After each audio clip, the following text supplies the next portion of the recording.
Bergabung di kelas kami, Mas Anom. Ini kelas Sosiologi Pedesaan. Jadi sebelum kita mulai, saya kenalin dulu. Ini adalah Mas Anom Surya Putra, Ketua Umum Jarkom Desa Nasional. Beliau juga terlibat aktif dalam proses-proses penelitian, riset, penulisan, mengkritisi, kemudian penyusunan kebijakan tentang desa, dan banyak hal yang dia lakukan. Nah, Mas Anom ini selain sebagai sosok rekan, untuk saya juga Mas Anom ini sebagai sosok guru. Jadi banyak hal juga saya belajar dari Mas Anom dan Pak Toro ketika bicara tentang desa. Nah, jadi dalam kesempatan yang luar biasa ini, karena Mas Anom bersedia untuk hadir di kelas kita hari ini, nah, teman-teman bisa gali sedalam-dalamnya, sebanyak-banyaknya informasi dari Mas Anom tentang desa. Nah, untuk itu, saya persilahkan untuk Mas Anom mungkin membukanya dan memulai apa yang akan disampaikan. Ya, silakan Mas Anom. Terima kasih. Baik, salam berdesa kawan-kawan sekalian dari teman-teman sosiologi perdesaan di Universitas Lampung. Terima kasih untuk kawan dosen Guntur, kemudian kawan-kawan mahasiswa dan mahasiswi sekalian. Kali ini tema yang diajukan itu berkaitan dengan sosiologi perdesaan. Tetapi karena disiplin saya yang terakhir kaitan dengan ilmu hukum, maka saya melihatnya dari sisi sosiologi hukum. Pengetahuan sosiologi hukum ini memang masih kurang begitu populer, apalagi kalau dikaitkan dengan dunia kehidupan desa dan kawasan perdesaan. Jadi ini memang forum pertama kali saya hadir di suatu kajian yang sifatnya akademis, tapi kita bisa merefleksikan hal-hal mulai dari epistemologi sosiologi hukum dulu, lalu pemosisian antara kekuasaan negara, pasar, dan desa. Baru kemudian kita coba bahas satu contoh saja tentang hasil riset yang saya refleksikan dari badan usaha milik desa di Jawa Tengah. BUMDesa ini memang labanya sempat menyentuh angka 12 miliar, tapi belakangan agak merosot. Mungkin labanya hanya tinggal 3 miliar. Desa yang terpukul oleh efek pandemi karena mainnya di dunia wisata dan seterusnya. Baik, saya mulai lebih ringkas.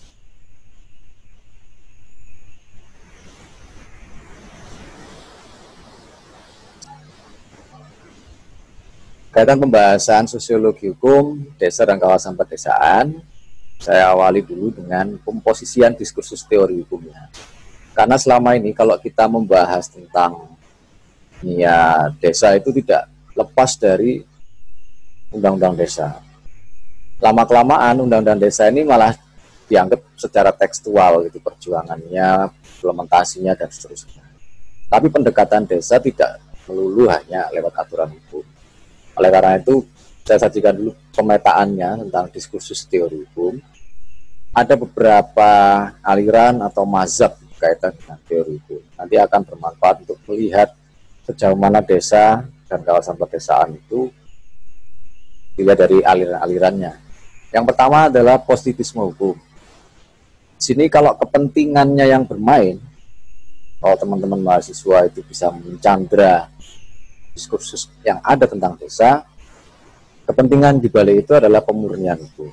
Jadi selalu akan bicara, ini dasar hukumnya apa, pasal berapa. Nah, bagi sosiolog ini kan sesuatu yang dibenci dan cenderung dijauhi, karena hal-hal yang normatif itu tidak ada faktanya.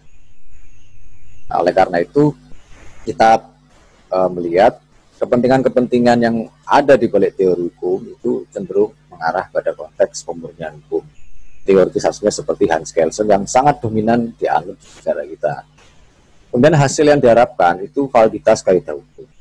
Contoh kasus misalnya satu desa itu ingin menerapkan pola pembangunan infrastruktur. Tetapi dia perlu dasar hukum pasal berapa dalam undang desa sampai dengan peraturan menteri. Nah, mereka ini, cara pandang semacam ini menjaga kaidah hukumnya itu valid. Kalau tidak ada dasar hukumnya, tentu tidak akan berjalan. Kemudian akses ke realitas selalu mencocokkan mana norma hukum yang ada dengan norma hukum yang dasar, yang disebut good norm. Teman-teman mungkin familiar dengan sebutan aturan hukum yang lebih tinggi itu bisa menangguhkan atau menafikan aturan hukum yang lebih rendah. Sehingga tujuannya aliran positivisme hukum itu menjaga hierarki kaidah hukum positif, ada kepastian hukum. Tetapi sayangnya tidak selalu terkait dengan nilai keadilan.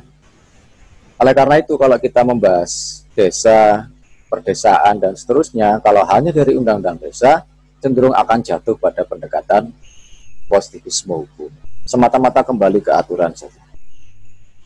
Ini memang satu sisi bisa menjamin kepastian hukum, tetapi sayangnya belum tentu cocok dengan fakta.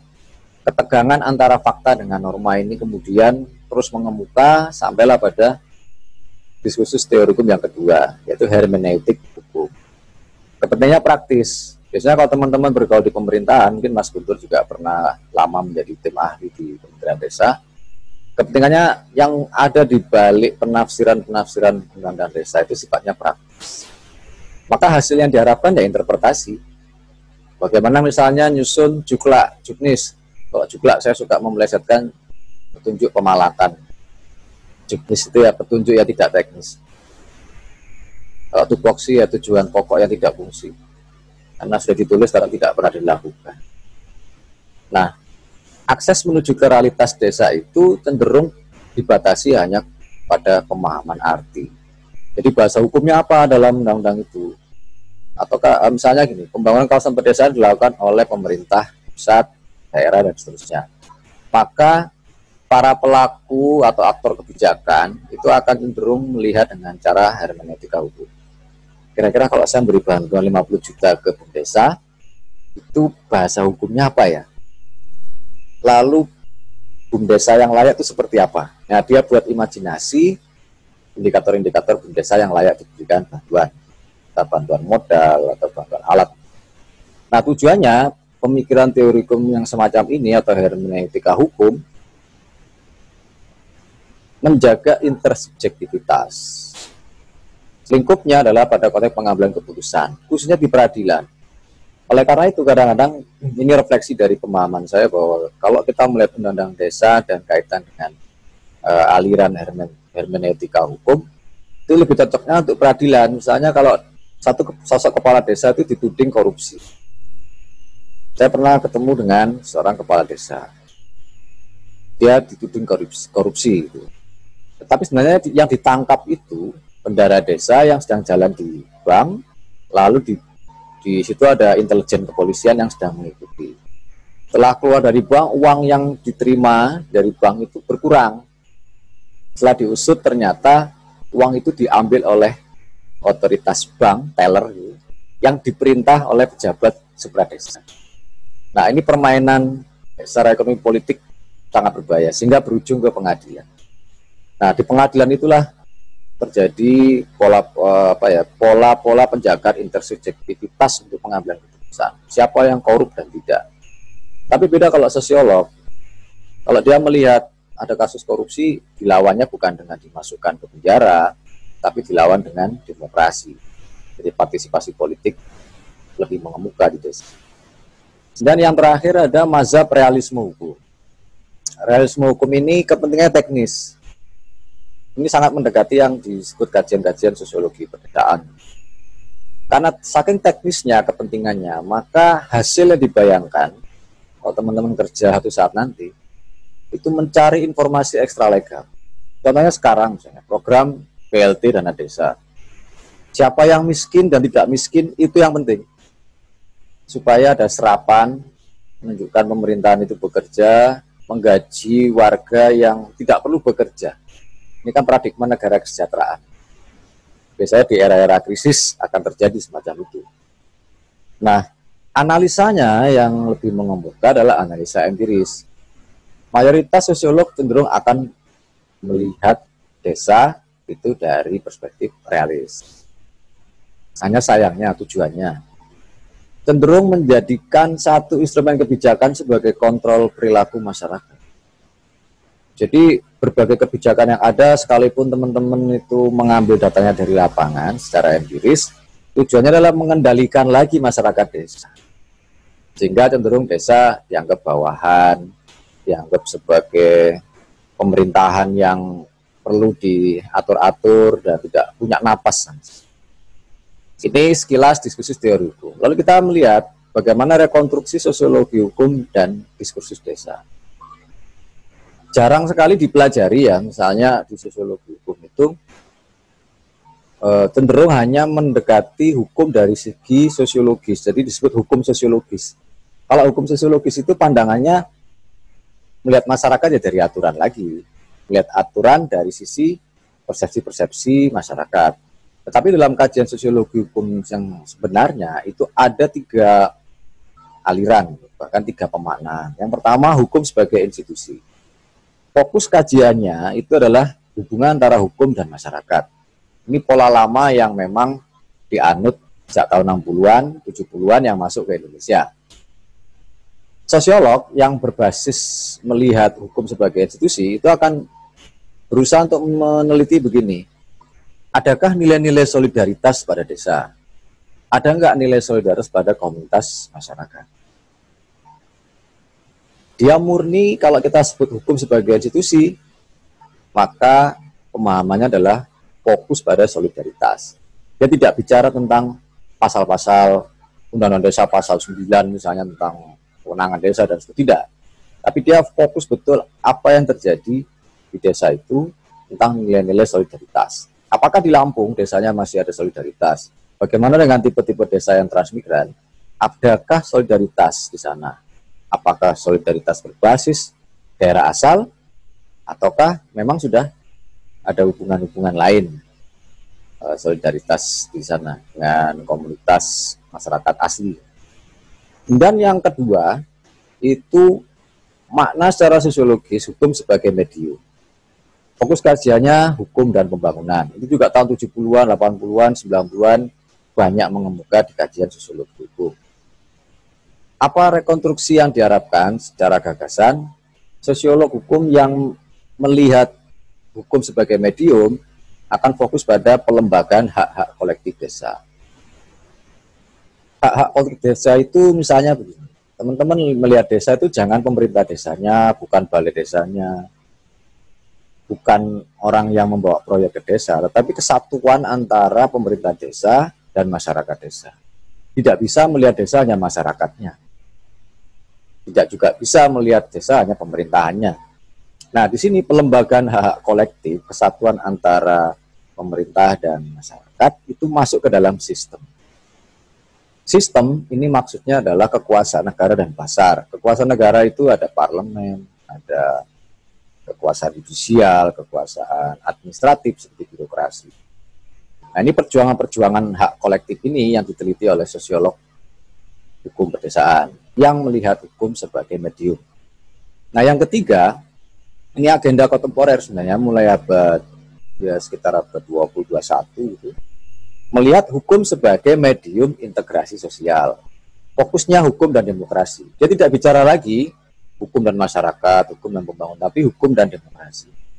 Rekonstruksi yang diharapkan adalah praksis komunikasi di desa. Jadi kalau pengalaman saya meneliti di desa, saya tidak bicara tentang apa solidaritas desa saja atau hak-hak kolektif desa, tetapi saya melebur ke desa untuk bicara langsung dengan warga. Lebih konteksnya meneliti seni ketaksepahaman.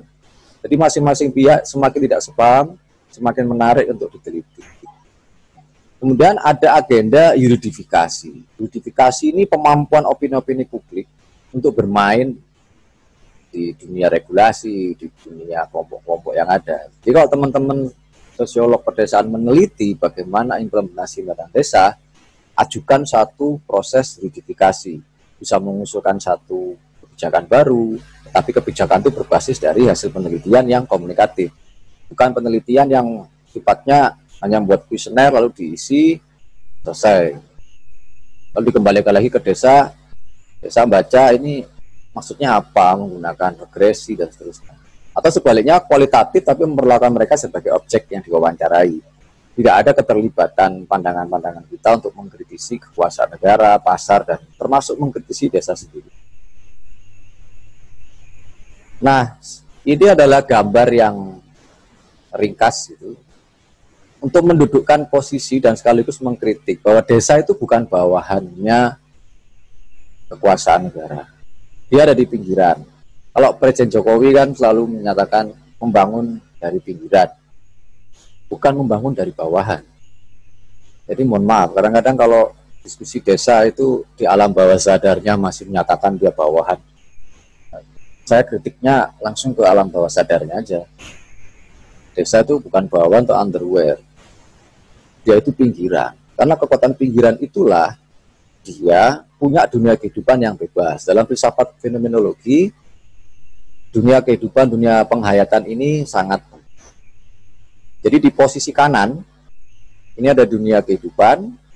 Di posisi kiri, itu ada kekuasaan negara dan kekuasaan pasar.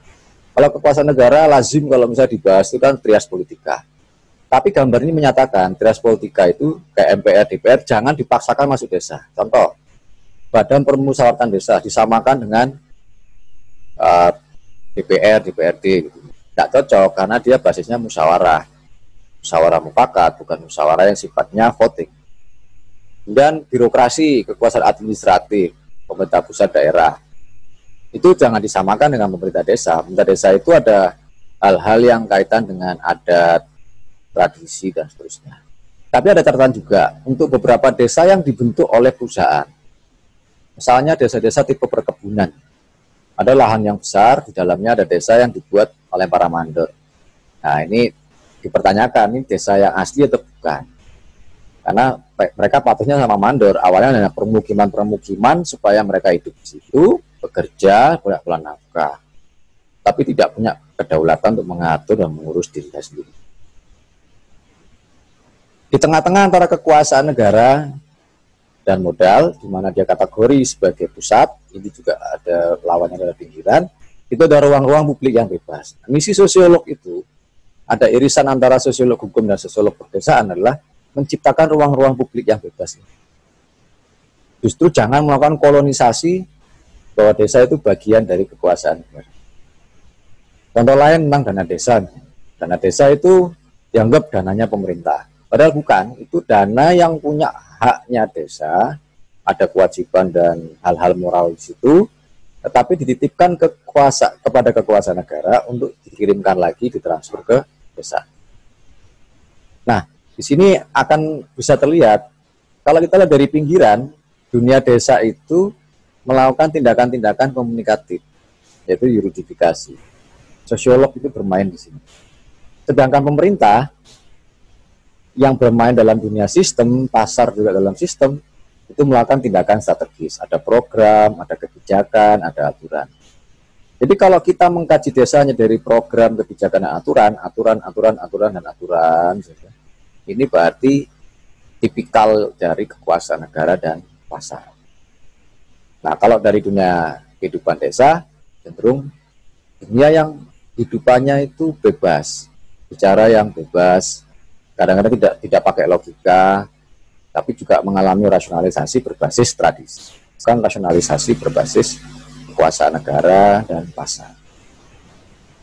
Berikutnya saya ingin membawa ke dunia yang agak praktis dan sejarah. Karena desa itu digerakkan relatifnya oleh roh sejarah. Di tahun 1900-an, ini saya ngambil contohnya adalah studi kasus badan usaha milik desa. Itu ada badan usaha yang diciptakan oleh Belanda, Inlandsrechtspersoon.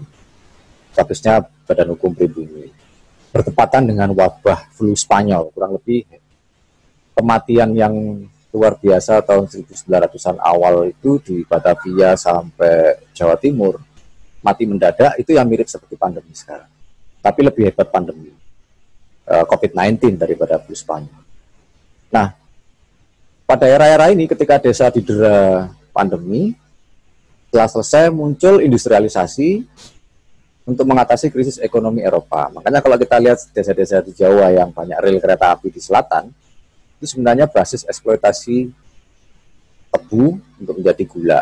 Kita tercatat ada penelitian sebuah disertasi Belanda lama itu, berapa juta gulden mengalir dari industri Jawa gula itu ke Eropa. Jadi kita ini menjadi penyangga krisisnya Eropa awal abad 20. Kemudian muncul politik etis, di mana muncul otonomi daerah, kemudian regulasi tentang desa, dan seterusnya. Ini yang menarik bagi saya adalah politik etis ini menyentuh juga kekuatan angkatan laut. Jadi imperium besarnya kolonial itu laut dikuasai yang kaitan nanti dengan industri gula, desa sebagai basis eksploitasi. Nah ini penderitaan panjang desa ini kadang-kadang dilupakan. Yang dihafalkan hanya sosiologi Eropa yang hebat-hebat itu, tapi sejarah penindasan desa itu tidak disebut. Kalau teman-teman membaca bukunya Weber tentang desa, itu sebenarnya dia nggak membahas desa, dia membahas perdesaan. Di situ kata yang digunakan adalah rural, bukan village. Bahkan dia mengkritik village itu nggak dikenal sebenarnya di Eropa. Itu bukan tradisi Eropa. Di Eropa tuh desa itu bayangannya atau rural itu adalah kawasan pedesaan yang dihuni oleh tuan tanah, ada uang, dan ada perbudakan. Nah, berapa kemudian berkembang menjadi sejarah anti perbudakan. Tapi kalau desa itu tradisi Asiatik. Kalau teman-teman mungkin nonton film ya film-film India gitu, atau film-film desa-desa India yang menekankan tradisi pancayat, mirip seperti musyawarah desa di Indonesia. Kalau zaman dulu disebut Dewan Morokagi. Nah, kemudian berkembang patahan-patahan sejarah itu pada zaman Orde Lama, Orde Baru. Ada badan-badan usaha yang dipaksakan menjadi badan hukum privat seperti koperasi supaya mudah diambil uangnya. Bahkan pilkades itu sebenarnya nggak ada pemilihan kepala desa. Tapi Raffles dan Muntinghe, beberapa ahli-ahli antropologi hukum atau sosiologi hukum dan hukum adat, itu memastikan pilkades itu penting dilakukan supaya kades yang terpilih bisa dikuasai oleh kolonial. Lalu diperintah jadi mandor, jadi tukang ambil pajak, tukang proyek, dan seterusnya. Beberapa jejak-jejak kades yang jadi mandor proyek dan sebagainya yang mungkin masih ada di Indonesia sampai sekarang. Tapi yang keliru bukan kadesnya, ya kolonial yang keliru. Masa Orde Lama Orde Baru itu masa yang paling sebenarnya tidak begitu menjaga kedaulatan desa. Desa hanya dipandang sebagai kesatuan agroekonomis. Jadi kalau dulu teman-teman bisa makan beras, ini secara orang-orang tua ya, beras yang ada bulunya yang halus, tidak ada pemaksaan bibit. Di era-era Soeharto ini desanya dianggap sebagai bawahan, ya proyek bibit sampai pupuk. Sehingga akhirnya desa menjadi hanya kekuatan ekonomi yang diperintah oleh pusat. Tidak ada kedaulatan sama sekali. Pada masa reformasi, masa gerakan mahasiswa 98 dan gerakan-gerakan rakyat lainnya, mulai muncul desa yang diakui sebagai kesatuan masyarakat hukum yang berdaulat. Sampai dengan sekarang. Tapi tetap tarik-menarik. Nah, ada satu sisi penting ketika kita membahas desa pasca reformasi. Awalnya desa karena masa krisis tahun 97, krisis moneter, dijadikanlah banyak LKM, lembaga keuangan mikro. Tapi kemudian perbankan menolak, sahamnya nggak boleh dari desa lagi. Balik lagi. Ada juga badan kredit desa atau Volkskrediet Instellingen atau Volkskrediet Banken di zaman kolonial diamankan jadi badan kredit desa di bawah Bank Rakyat Indonesia.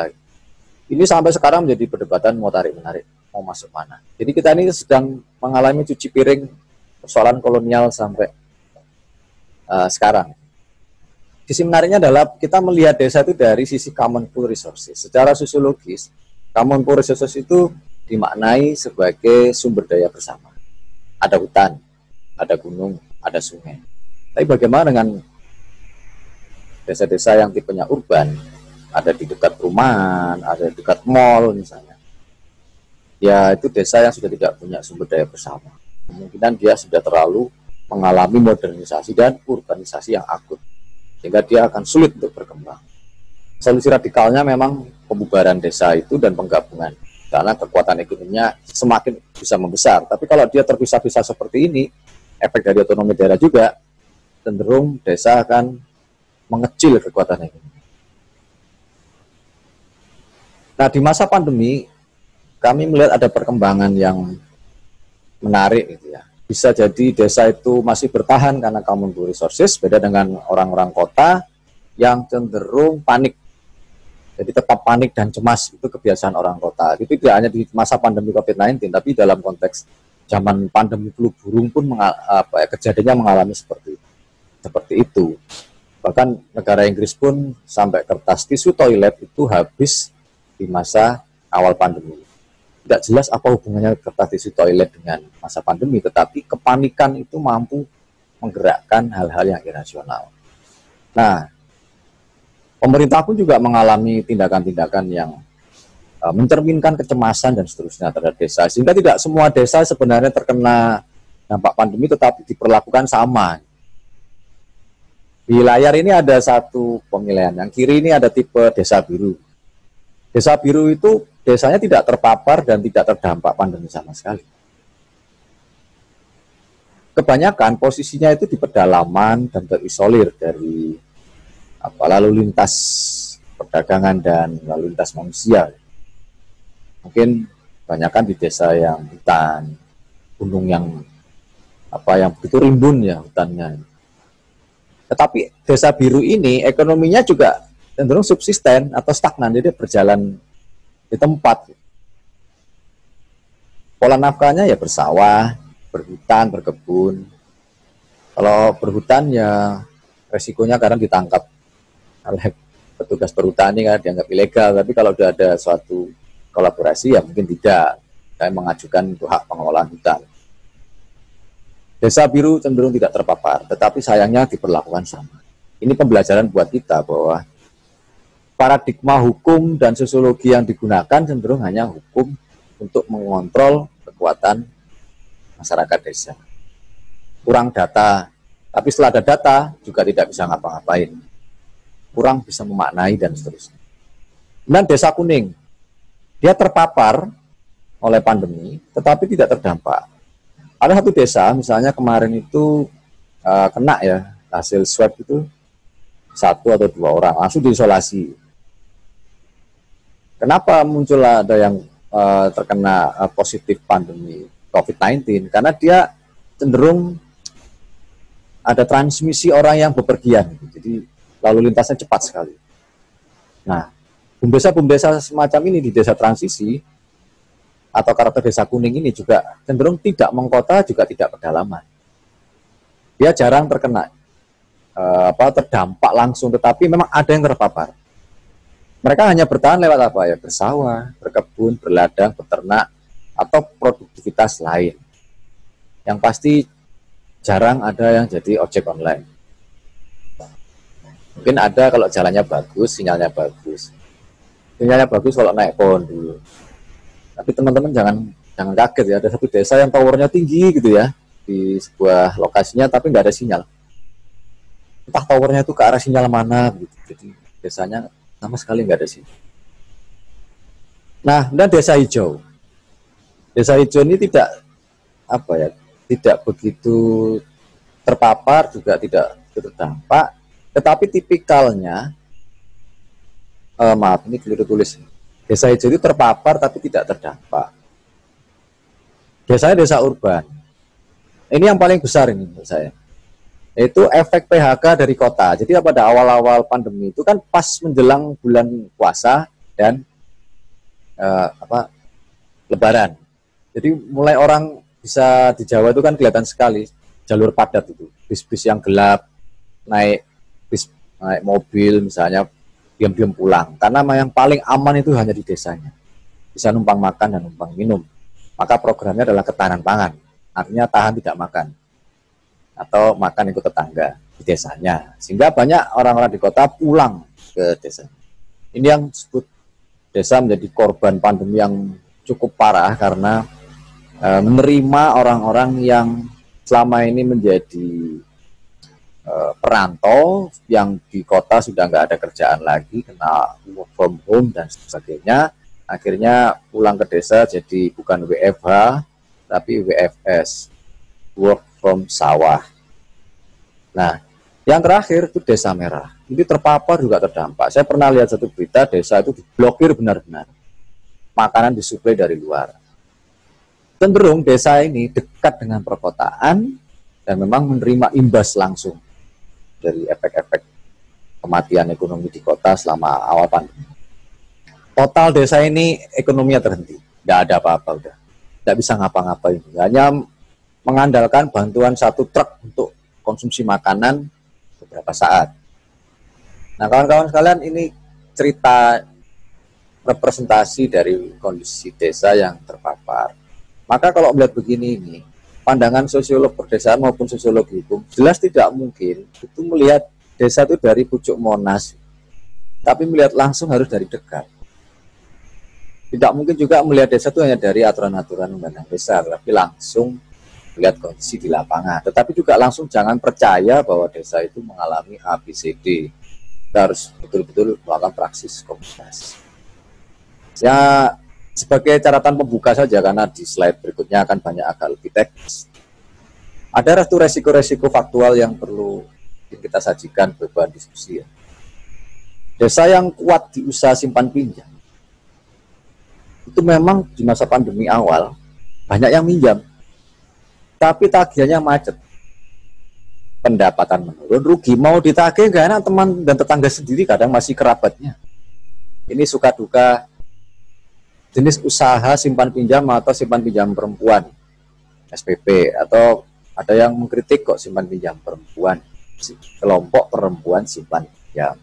Ini turun drastis, sekitar mungkin 2-3 tahun baru pulih. Yang kedua, jenis usaha wisata, ini yang paling terdampak juga. Saya selama pandemi itu ada di beberapa desa, menyaksikan penurunan drastis pengunjung, dan sudah para penjaga lokasi wisata desa ini ya siap-siap puasa panjang. Untungnya desa itu misalnya mau panen. Ini keunikan sejarah yang berulang. Di masa pandemi COVID-19 dan pandemi flu Spanyol, itu kita pas masa panen. Seandainya desa-desa itu tidak masa panen, mungkin kita sudah kelaparan, sudah ke Ethiopia atau negara mana itu sudah mati total. Tapi untungnya desa itu masih panen, sehingga masih ada yang bisa dimakan oleh orang kota. Nah, lokasi wisata yang baik itu wisata alam, wisata buatan, dan seterusnya, itu tutup total. Kalau ini 4 bulan terakhir, ini sebenarnya 4 bulan awal. Ada yang mencoba membuat virtual tour. Jadi pakai Zoom, pakai handphone. Ini lokasi embungnya, ini lokasi airnya, mata air. Tapi yang mana enak, ya, virtual tour itu kan untuk orang-orang yang sudah pinter main Mobile Legends, atau main PUBG, misalnya main-main game lain, juga terbiasa dengan dunia virtual. Tapi kalau orang melihat wisata yang virtual tour itu terbukti tidak begitu meningkatkan pendapatan. Nah, kemudian ada lagi inovasi, meskipun desa itu terjepit oleh kondisi pandemi. Beberapa toko desa melakukan distribusi sembako murah pada warga. Ada juga yang membuat layanan kuliner. Tapi sayang, modalnya kurang, karena APBD desa tiba-tiba di pertengahan akhir tahun 2020 dipindahkan ke penanganan COVID, misalnya membuat ruang isolasi pakai plastik, sampai sekarang nggak dipakai juga. Nah, ini kan kita harus belajar, setiap pandemi itu ujian bagi kita untuk melihat desa itu yang sejati itu seperti apa. Kebanyakan menurut saya panik, tetap panik dan cemas. 2021 kemungkinan juga sama. Ada varian virus baru, ada vaksin yang entah itu dengan diperdebatkan dengan gaya konspirasi, itu sebenarnya merugikan desa itu, karena tidak bisa segera bangkit. Solidaritas mereka ini memang terjaga, tetapi teman-teman mungkin perlu mengkajinya bahwa pilihannya ini bukan solidaritas seperti kita kaji dengan bahasa-bahasa sosiologi biasa. Ini pilihannya sekarang solidaritas atau mati. Benar-benar mati kalau nggak solidaritas. Nah, solidaritas global, solidaritas desa, antar desa, dan seterusnya ini lagi diuji. Kalau kebijakan pemerintah tetap tidak melihat keragaman dampak-dampak atau keterpaparan desa selama COVID, saya kira tidak akan begitu banyak berpengaruh untuk kedaulatan desa. Nah, yang terakhir, ada sisi lain sebenarnya, entah ini bisa jadi peluang kajian atau peluang kerja juga. Pola-pola yang mulai mengemuka ini BUMDesa dan perusahaan. Bisa melalui CSR yang skalanya memang di ring-ring desa terdekat. Ya. Ini contoh desa yang saya dampingi. Desa ini mengelola mata air yang dianggap mistis. Di desa itu kalau semakin mistis itu semakin menarik untuk dikaji dan dijadikan basis usaha baru. Nah, dari dari beberapa hal wisata di sini di kolam yang sempit yang direnov dengan kekuatan dana desa, lalu BUMDesa mengelola pengembangannya, bisa memberikan aktivitas relasionalnya yaitu pangan organik. Kalau mampu ya melakukan investasi pemasaran digital. Nah, kisah-kisah desa ini secara sosiologis, kata kuncinya adalah common pool resources, sumber daya bersama, air, sungai, gunung, hutan, itu yang paling. Tapi kisah itu sekarang mulai berkembang ke arah perdagangan. Di era digital marketing 4.0 yang mempertemukan antara yang online dan offline, ini tantangan bagi desa. Karena apa? Desa ini sibuk produksi, tetapi dari segi pemasaran kurang.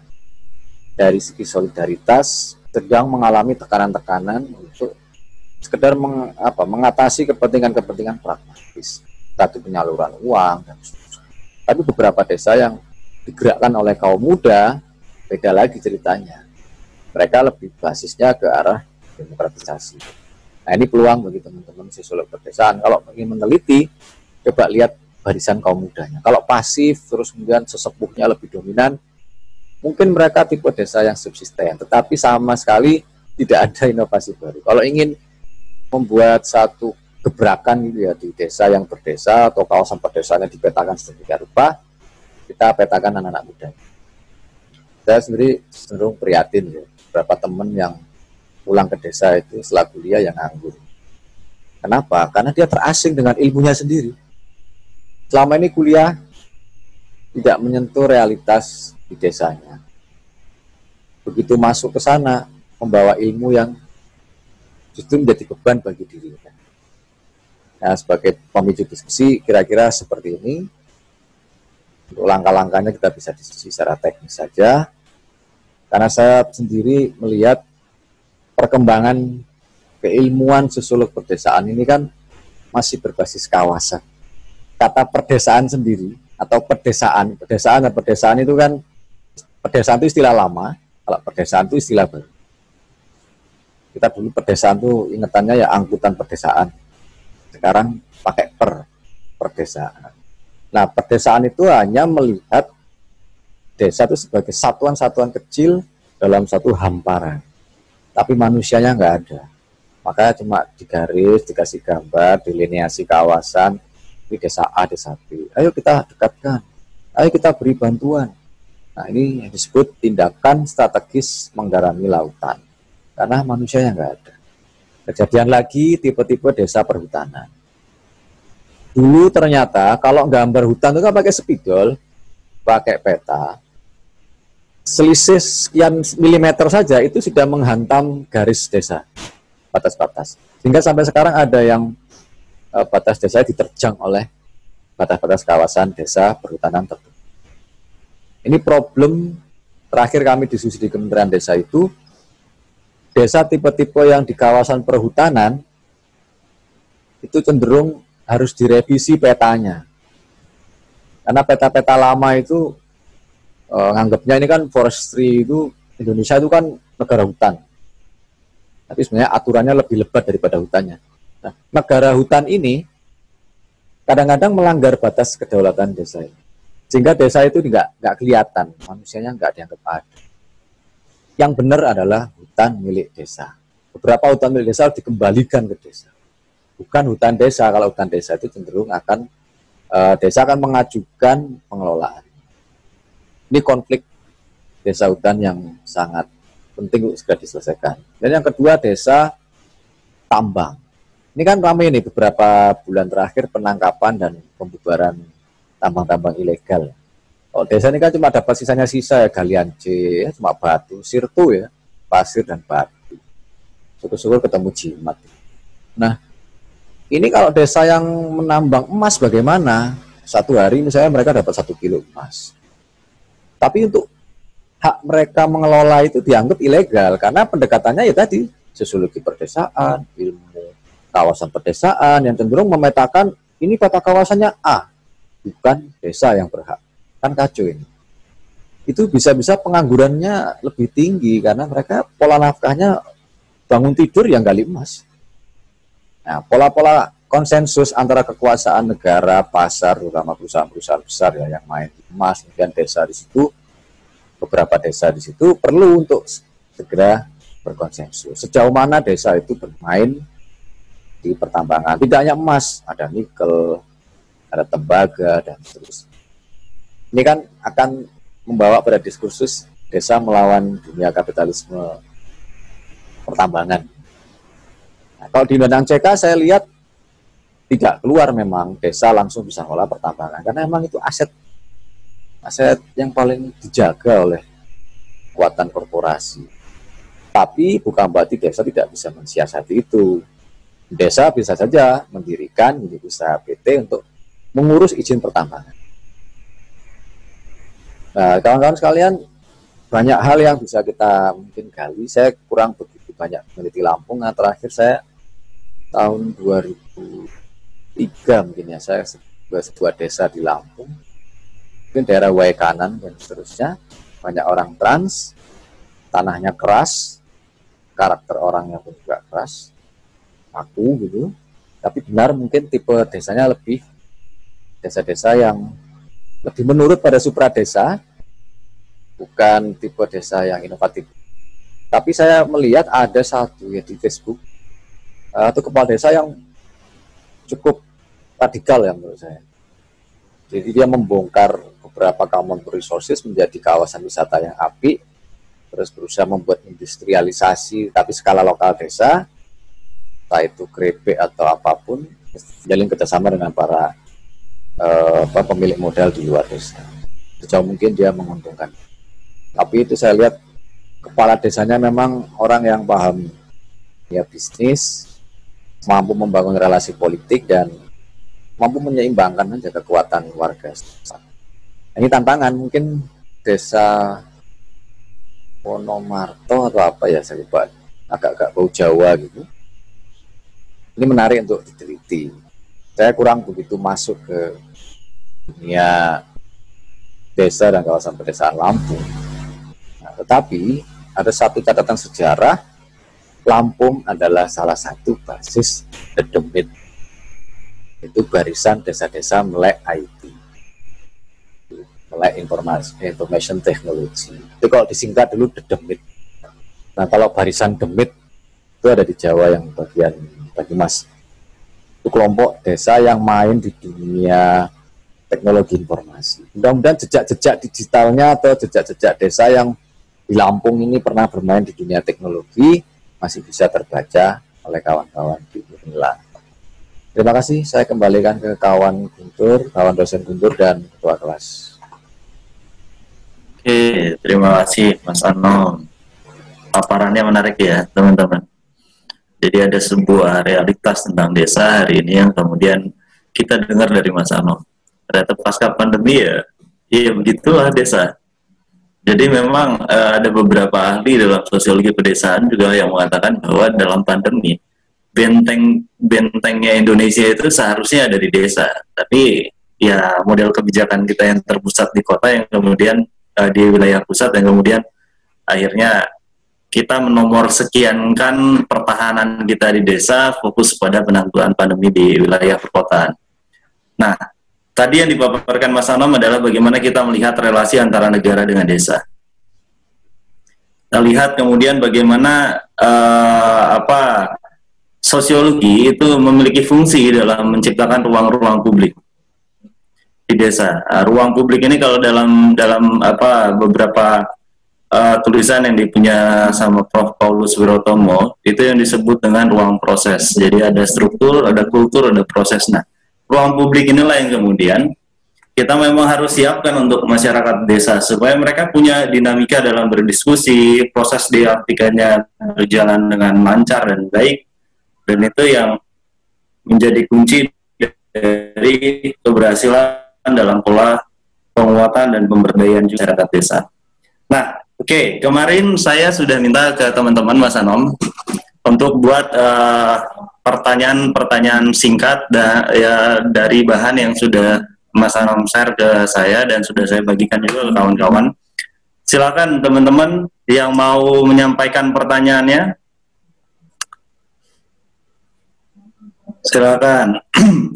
Kita ini bukan webinar ya, teman. Ini kita lagi kuliah santai namanya. Ini kuliah, kalau zaman dulu itu kuliah warung kopi itu bisa membuat kita lebih rileks, tapi karena sekarang lagi social distancing, nah ini bukan, ini istilah yang agak meleset juga, harusnya disebutnya physical distancing. Jadi kita nikmati aja cara kuliah nge-zoom kita. Ya silahkan, panggilannya ini Sule Mas Anom. Yang mau tanya ke Mas Anom ini panggilannya Sule. Tapi nama aslinya Rizky, Pratama Rizky ya. Ya silakan Le.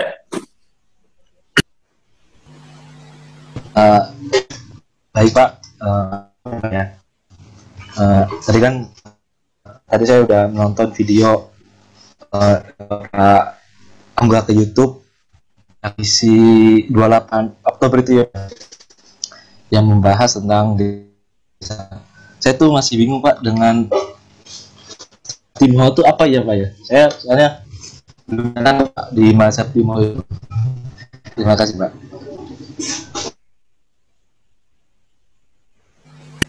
Ya. Oke. Silakan Mas Anom, langsung ditanggapi ya Mas. Ya, menarik ini. Jadi ini Mas Sule Rizky Febian yang viral di mana-mana. Saya kemarin trending lewat Anya Geraldine. Salam buat Anya.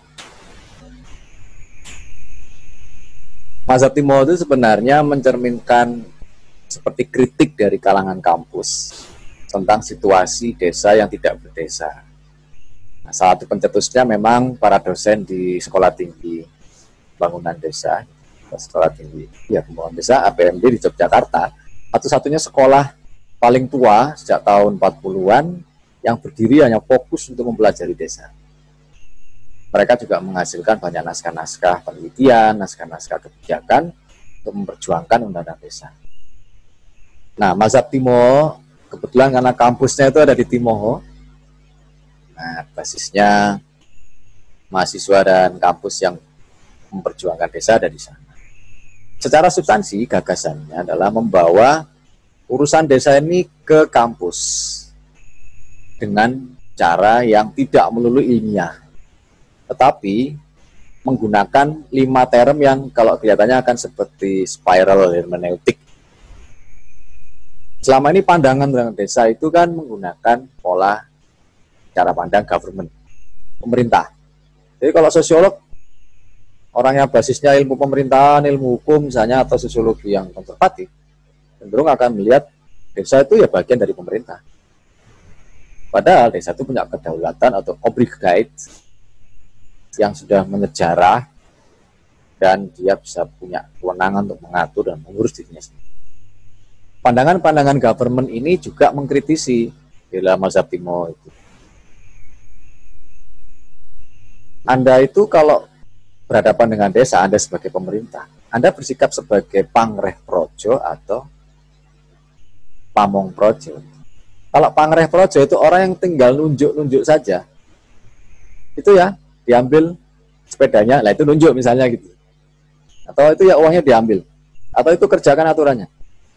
Itu pangreh projo. Tapi kalau pamong projo cenderung dia mengayomi, menemani, dan memberikan fasilitasi dalam bahasa-bahasa sosiologi yang kontemporer, melakukan pemberdayaan dan seterusnya. Nah, pandangan-pandangan ini didudukkan sedemikian rupa oleh mazhab Timoho. Setelah government, term yang digunakan oleh mazhab Timoho adalah governance, lebih ke tata pemerintahan.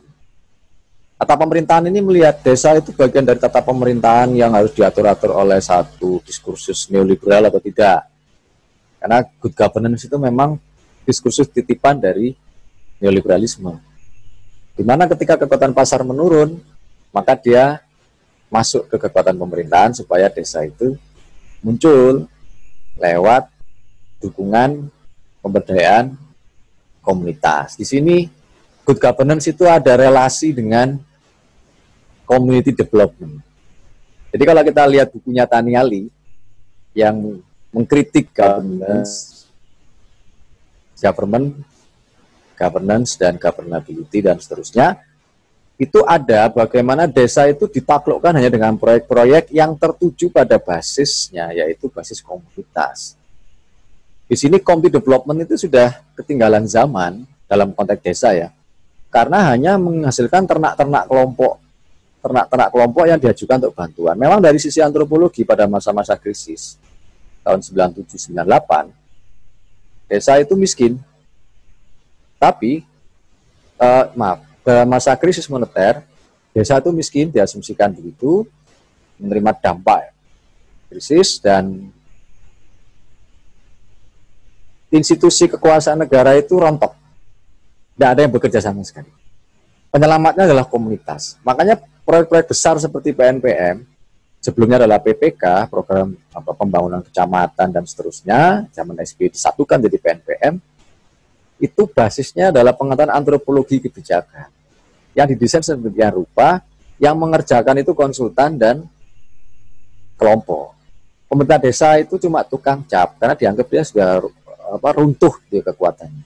Nah, ini berkibarnya community development. Belakangan di jaringan NGO muncul community empowerment. Nah, Mas Abdimo mendudukkan semacam mengkritisi posisi desa itu dilihat dari berbagai perjalanan. Nah, mulai dari sisi pemerintah, tata pemerintahan, lalu governmentality, pendisiplinan.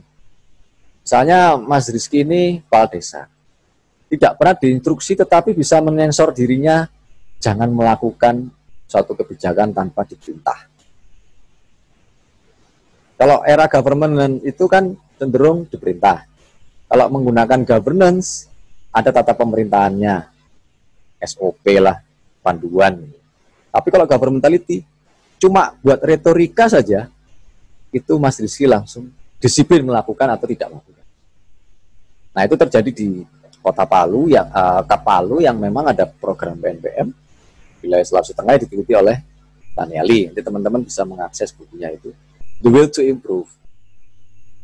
Pemerintah itu selalu berniat baik terhadap desa. Tapi berniat baik itu belum tentu tidak merusak. Jadi ini ada paradoks. Niatnya baik, tapi malah merusak desa. Merusak apa? Kedaulatannya. Nggak bisa ngatur, nggak bisa ngurus anggarannya sendiri. Semuanya tergantung dengan dikte-dikte kebijakan dari pusat. Bahasa yang disukai apa? Intervensi. Bahasa intervensi itu bahasa mengerikan kalau dalam konteks Mas Abdimo. Desa kok diintervensi.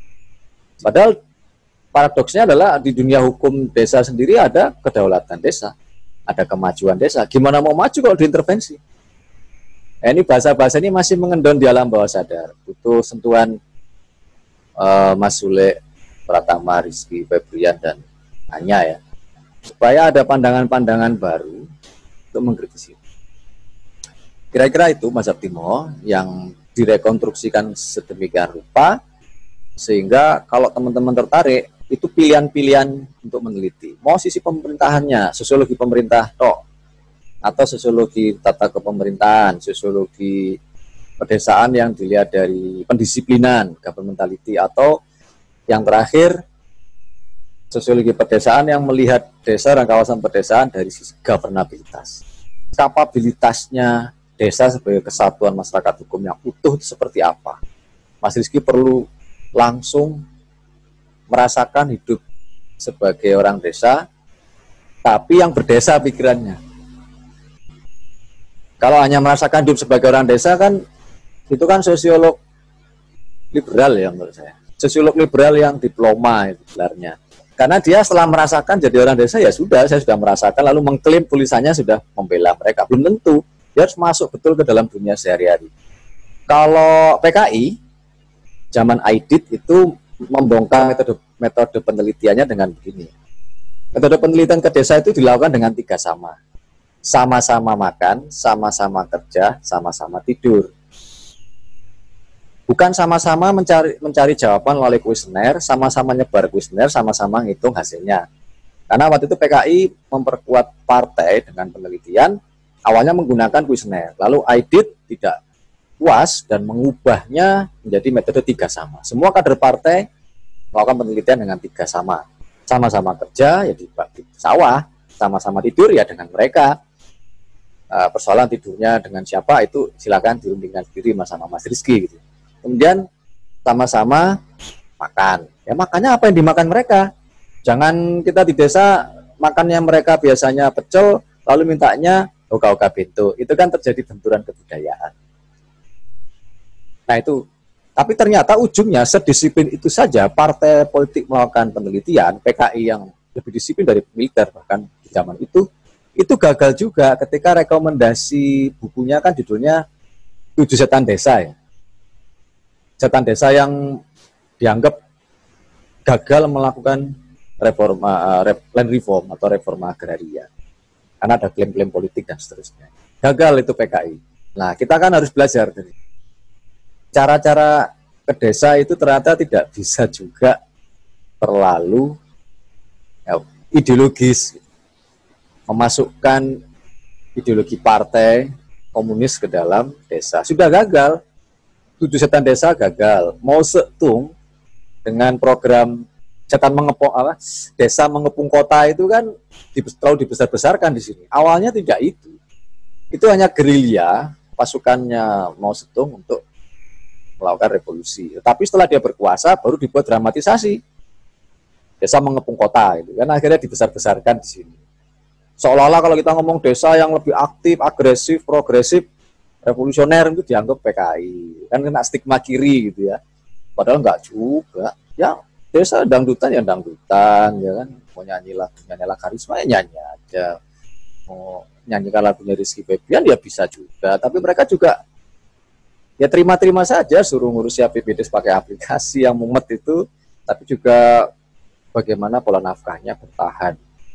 Baik itu dia di sawah, di hutan, sungai, dan juga dekat wilayah industri.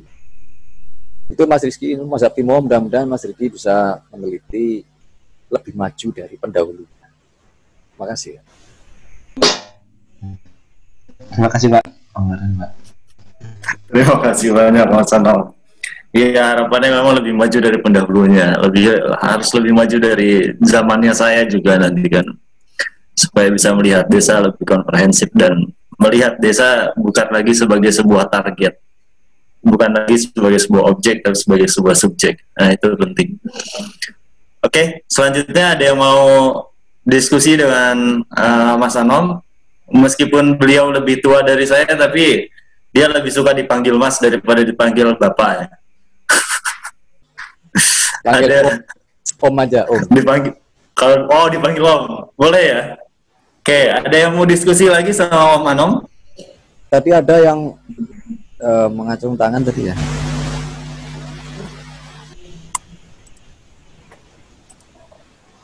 Ya silakan, raise hand-nya dari chat ya, jangan di ini maksud saya jangan pakai raise hand di video. Oh. Bisa. Atau sampai nunggu ada yang mau raise hand lagi, silakan. Dia mau komentar atau mau bertanya langsung.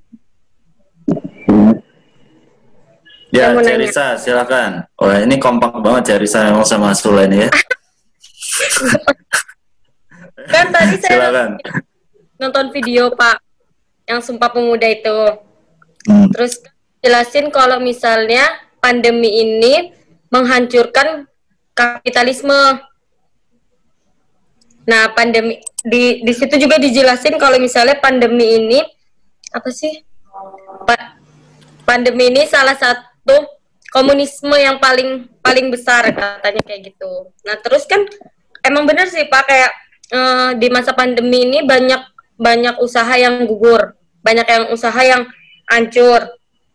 Tapi mereka banyak juga muncul bisnis-bisnis baru di media sosial gitu Pak, pakai marketplace, lebih maju lah teknologinya setelah di masa pandemi ini. Terus bagaimana untuk masyarakat pedesaan menanggapinya, karena kan banyak tuh masyarakat pedesaan yang belum melek akan teknologi. Nah, supaya masyarakat pedesaan itu bisa bersaing sama masyarakat perkotaan, itu bagaimana solusinya? Terima kasih, Pak. Terima kasih, Cerisa. Ya, silakan, Mas.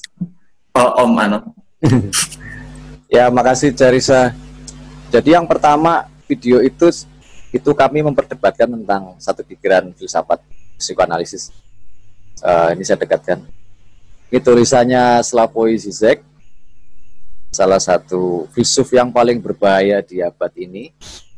Dia mengkritik polanya Donald Trump yang menyepelekan virus atau masa pandemi COVID-19. Sehingga akibatnya dia sekarang dijatuhkan besar-besaran lah oleh kekuatan politik di Amerika. Lalu dia juga dia memulai menggembuskan itu gaya-gaya ini konspirasi dari China dan sebagainya.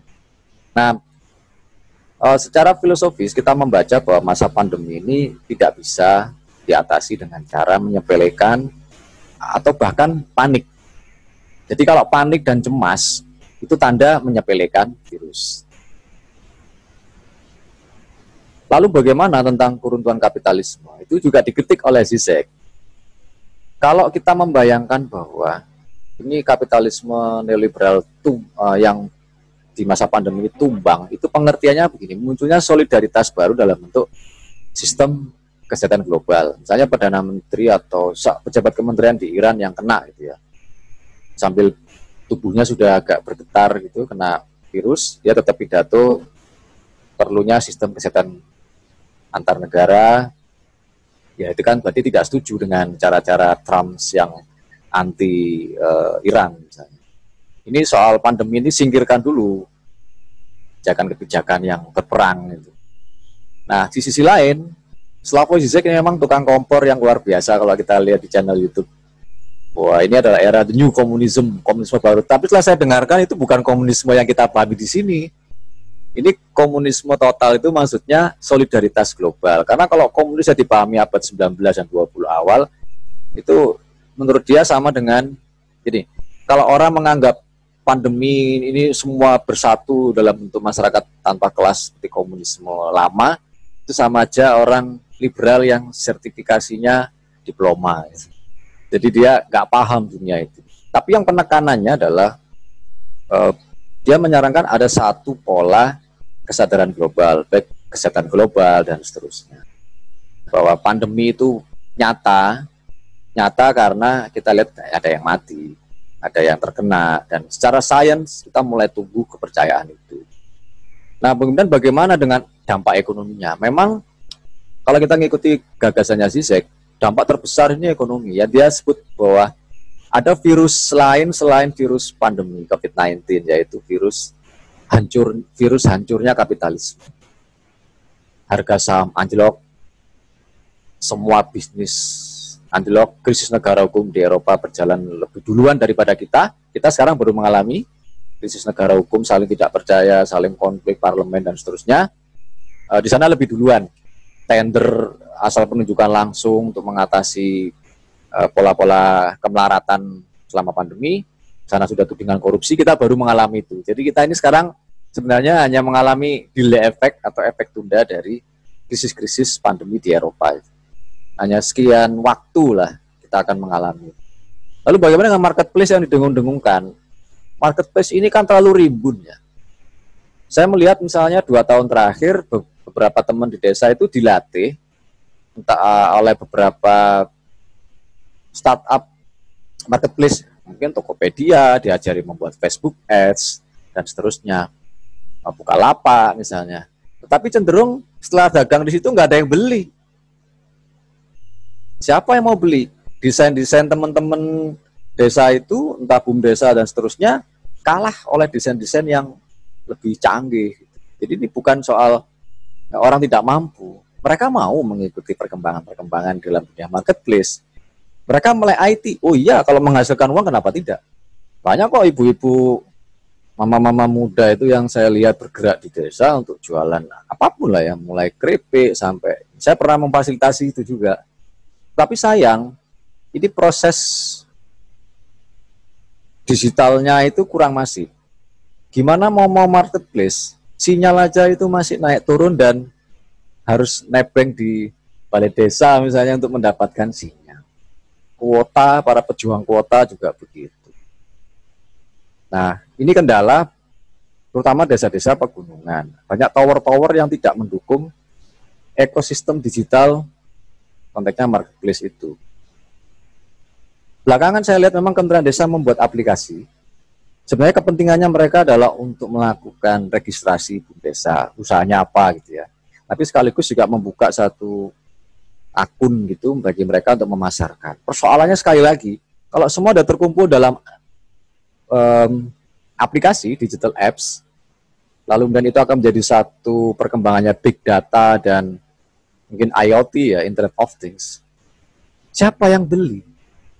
Apakah Cerisa Almarilis beli ketika buka aplikasi itu? Saya lebih baik buka Shopee. Saya nggak promosi Shopee, tapi Shopee yang dengan membebaskan ongkir, apa mungkin dilakukan oleh aplikasi di bawah pemerintahan? Nah, kita akhirnya kembali lagi bahwa membuat digital apps, mau mengadvokasi desa dan seterusnya itu bakar uang. Selalu begitu, berakhir dengan begitu. Gerakan-gerakan demi desa melek IT yang dimulai 10 tahun lalu, sampai sekarang saya kira jejaknya masih ada ya. Tetapi sayang kan itu selalu terhambat oleh pola-pola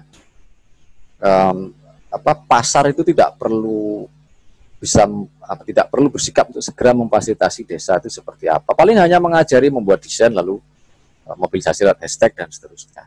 Persoalannya ekosistem digital siapa yang beli itu nggak ada. Kalau saya jual lele misalnya di desa, bagaimana ada nearby banyak yang bisa beli lele secara cepat. Ada satu desa yang di masa pandemi itu membuat pawon online. Pawon itu dapur online. Jadi satu warga kan nggak bisa makan misalnya, itu semua dibuatkan makanan bareng, tapi diantarnya secara online. Cukup masukin di grup WA aja daripada dimasukkan digital apps gitu, kayak Shopee, Tokopedia dan seterusnya. Nah, sekali lagi akhirnya medsos WhatsApp lebih dominan daripada digital apps yang isinya marketplace sebegitu yang di dalamnya itu begitu rimbun gitu produk-produknya. Nah, kemudian tadi yang saya tangkap ada kata-kata dari Cerisa, bagaimana desa bisa menjadi saingannya kota. Nah, paradigma ini menurut saya bawah sadar itu. Kenapa desa harus menjadi saingannya kota? Bukankah kota itu hadir belakangan? Kalau Cerisa ada di beberapa video saya tentang kewenangan desa, desa itu di Indonesia terbentuk tahun berapa? 300 tahun sebelum Masehi. Kota itu terbentuk tahun berapa? Terutama kota-kota kembar yang dibentuk oleh kolonial tahun berapa? Bandung, kemudian Malang, Jakarta, Batavia, itu kan kota-kota kembaran itu. Tapi desa dalam pengertian Wanwa dalam bahasa Sanskerta, prasasti tertua kan ada di Sriwijaya itu disebut Wanwa, Panwa. Itu kita abad 7 ya. Tetapi data artefak sebelumnya menyatakan malah kayak Christie itu menulis desa itu sudah melakukan perdagangan lintas benua melalui laut 300 tahun sebelum Masehi dengan dinasti Han dan Romawi kuno. Jadi kalau kita mengajari desa bisnis itu kan seperti menggarami lautan. Persoalannya sejarah semacam ini belum menjadi diskursus dalam diskusi kita, baik di kampus, dalam menyemangati teman-teman desa. Misalnya kalau ke desa gini, ini di daerah mana ya? Klaten, misalnya Jawa Tengah.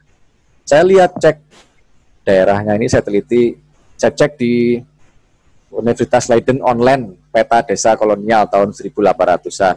Muncul itu, gak jauh dari lokasi yang saya sekarang lihat geotagging. Nah, ternyata di situ ada basis-basis industri kan, dulu bekasnya. Artinya, ciri-ciri karakteristik dia sebagai Wanwa, desa-desa tua 300 tahun sebelum Masehi itu ada. Dan saya tidak menghubungkan ini dengan diskursus filsafatnya Platon tentang benua Atlantis, itu tidak terlalu jauh lah ke benua Atlantis. Karena itu naskah filsafat memang. Tetapi yang nyata dalam konteks temuan Christie, basis bisnisnya orang desa itu sudah ada tahun 300 tahun sebelum Masehi. Bahkan kalau di catatan sejarahnya orang Perancis, Denis Lombard, Nusa Jawa Silang Budaya kalau bahasa Indonesianya, itu menyebutkan tahun 1360-an itu ada bisnis di Lamongan, desa itu bisnis air laut asin gitu ya, menjadi sumber air. Padahal temuan-temuan sumur yang tidak asin di dekat laut itu kan termasuk peradaban tinggi. Di abad 14 kita sudah mengalami. Artinya desa itu punya inovasi tapi terpendam. Siapa yang bisa membukanya? Ya sosiolog, ya antropolog, ya sejarawan. Yang hukum, ya yang terakhir lah, sosiolog hukum lah. Jadi kesimpulannya desa dan kota itu sebenarnya dulu tidak terpisahkan satu sama lain dan kompetisi. Tapi justru paradigma sosiologi developmentalism, pembangunan isme itu yang membuat mereka saling kompetisi. Bahkan tidak hanya desa dengan kota, antar desanya dibuat kompetisi karena pengajuan proposal bantuan. Nah kita sekarang memikirnya adalah village and towns engagement. Jadi merangkul kota, merangkul desa untuk saling kerjasama. Itu yang paling utama. Nah, kaitan dengan situasi sekarang, menurut saya dengan buka tutupnya desa wisata ini juga peluang, tetapi mungkin generasi Cerisa akan lebih punya ketajaman ya untuk melihat perdagangan antar pulau, perdagangan yang tidak bisa dipisahkan lagi antar wilayah dengan antar komoditas, ini menjadi penting. Suka dukanya saya untuk menemani warga desa mendesain sampai mereka mengambil fotonya terhadap produk yang mereka hasilkan itu luar biasa loh. Tidak semua bisa mendesain pakai aplikasi untuk bisa muncul bagus gitu ya di marketplace. Mungkin teman-teman Unila, sosiolog yang punya kemampuan desain, silahkan bermain di wilayah itu lebih bermakna. Karena kalau desain sudah bagus, kamera sudah bagus, ternyata nggak ada yang beli. Pemerintah melakukan expo, tapi tetap nggak ada yang beli. Terus bagaimana itu terjadi? Nah, berarti kan dalam konteks teoritisasi dunia desa digital atau digitalisasi desa, itu ada yang terputus. Apa yang terputus itu menurut saya, ekosistem digitalnya untuk konsumen dan pangsa pasar tidak ada. Solusinya mungkin Cerisa dan Rizky itu bergabung gitu ya, membuat satu mall gitu atau gerai yang isinya produk-produk desa dan membuka jalur kayak Jack Ma gitu, membuka jalur pemasaran.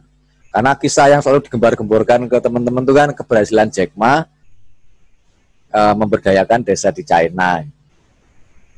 Jadi bagaimana dia keliling tapi pakai aplikasi pencet udah beli, itu jualan teh gitu kan. Tapi teh itu bukan teh biasa, itu teh dengan kaitan dengan peradaban meditasi Buddha yang begitu kuat misalnya, atau Tibet yang begitu kuat. Jadi ada unsur magisnya, mistiknya, plus aplikasi. Ini tradisi dan dunia teknologi berdamping. Itu tantangannya, Mbak Cerisa. Makasih. Makasih, Kak. Makasih Om Ano. Saya agak geli ya ngomong Om Ano. Oke, teman-teman masih ada yang mau menanggapi? Silakan, kalau masih ada yang mau. Jadi apa yang diceritakan Mas Anom itu sekaligus juga menjadi beberapa pengalaman yang saya rasakan juga di lapangan. Ketika masih ada di dekat, nggak terlalu dekat sama Monas, tapi masih ada di lingkungan provinsi di mana Monas berada. Gimana teman-teman, bukunya Zizek itu judulnya itu Panik Pandemik ya, cuman demiknya itu ada di dalam huruf I-nya. Nanti saya tadi sudah share ke teman-teman buku Panik Pandemik yang tadi ditunjukkan sama Mas Anom, cuman yang punya saya kebetulan masih tulisan aslinya beliau Zizek, jadi masih berbahasa Inggris. Kayaknya belum ada terjemahannya juga ya, karena itu baru terbit juga. Ini terjemahannya, Mas. Oh itu sudah ada terjemahannya ya? Ya, kalau yang bahasa Inggrisnya kan bisa diakses di beberapa website. Yang terjemahannya harus beli berarti. Ya, oke, ya. Mas, gimana? Ada yang mau ngobrol banyak lagi sama Mas Anom? Karena Saya kalau besok saya undang lagi mungkin Mas Anam udah nggak udah mulai sibuk sama aktivitas lain ya.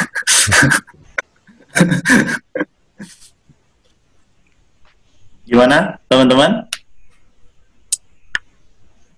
Ketua kelas nggak mau ngasih tanggapan atau sedikit berdiskusi?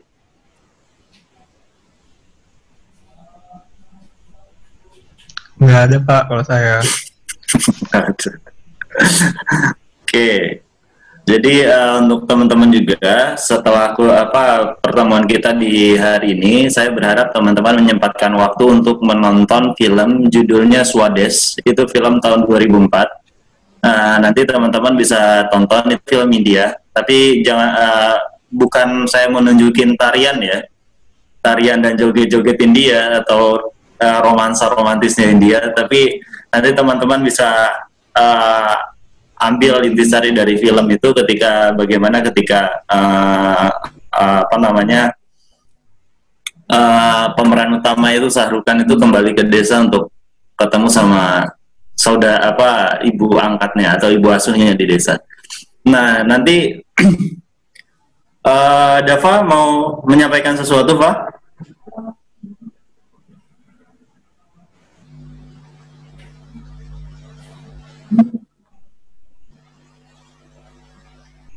Di unmute dulu Pak sebelum bicara Pak.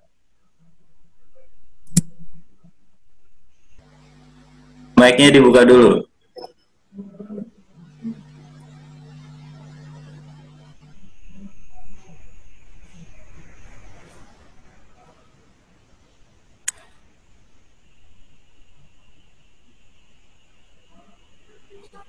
Malah hilang.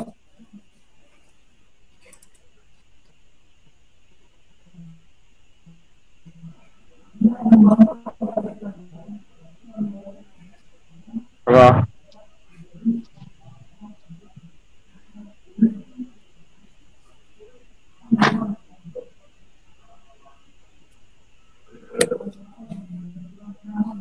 Ada masalah sama jaringan?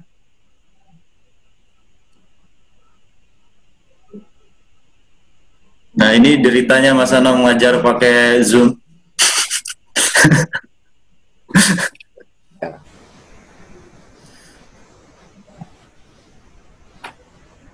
Oke, kalau ada yang mau menanggapi ke Mas Anam atau berdiskusi dengan Om Anom, bisa langsung ngomong aja nggak apa-apa, karena kalau nunggu Raisen kayaknya kelamaan. Jadi dari semua yang dipaparkan Mas Anom itu adalah kondisi desa hari ini yang terjadi pasca pandemik. Jadi Mas Anom ini selain beliau aktif di desa juga ada beberapa buku juga yang sudah ditulis tentang desa. Yang salah satu yang paling menarik itu untuk membaca bukunya itu tentang Desa Merpati ya, Mas Anom ya, judulnya ya? Iya, kalau nggak salah ya, Merpati ya. Desa Merpati itu, merapat bupati. Nah, kemudian ada ada tulisannya Mas Anom juga tentang Desa Ponggok. Nah, itu Mas Anom banyak bercerita itu tentang Desa Ponggok, dan waktu pas 2018 akhir saya main ke Ponggok, Pak Sekdesnya juga cerita tentang Mas Anom kemarin lama nginep di sini gitu. Jadi itu benar dia penelitian di sana gitu. Oke. Ya teman-teman, ada yang mau bertanya? Kalau tidak ada, Aldi, silakan Di.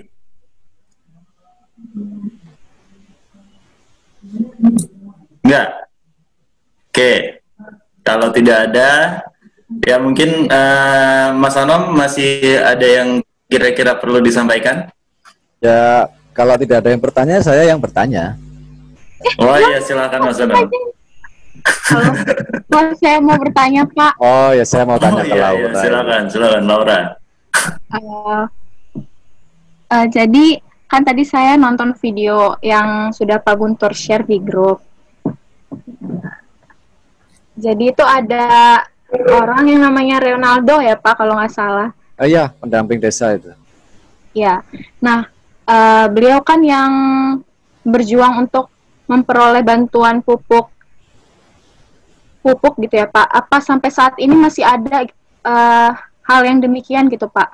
kalau misalnya petaninya yang bergerak, mereka malah tidak diberikan bantuan, apa memang masih ada yang seperti itu gitu Pak, sampai saat ini? Ya, Terima kasih Pak. terima kasih. Ya,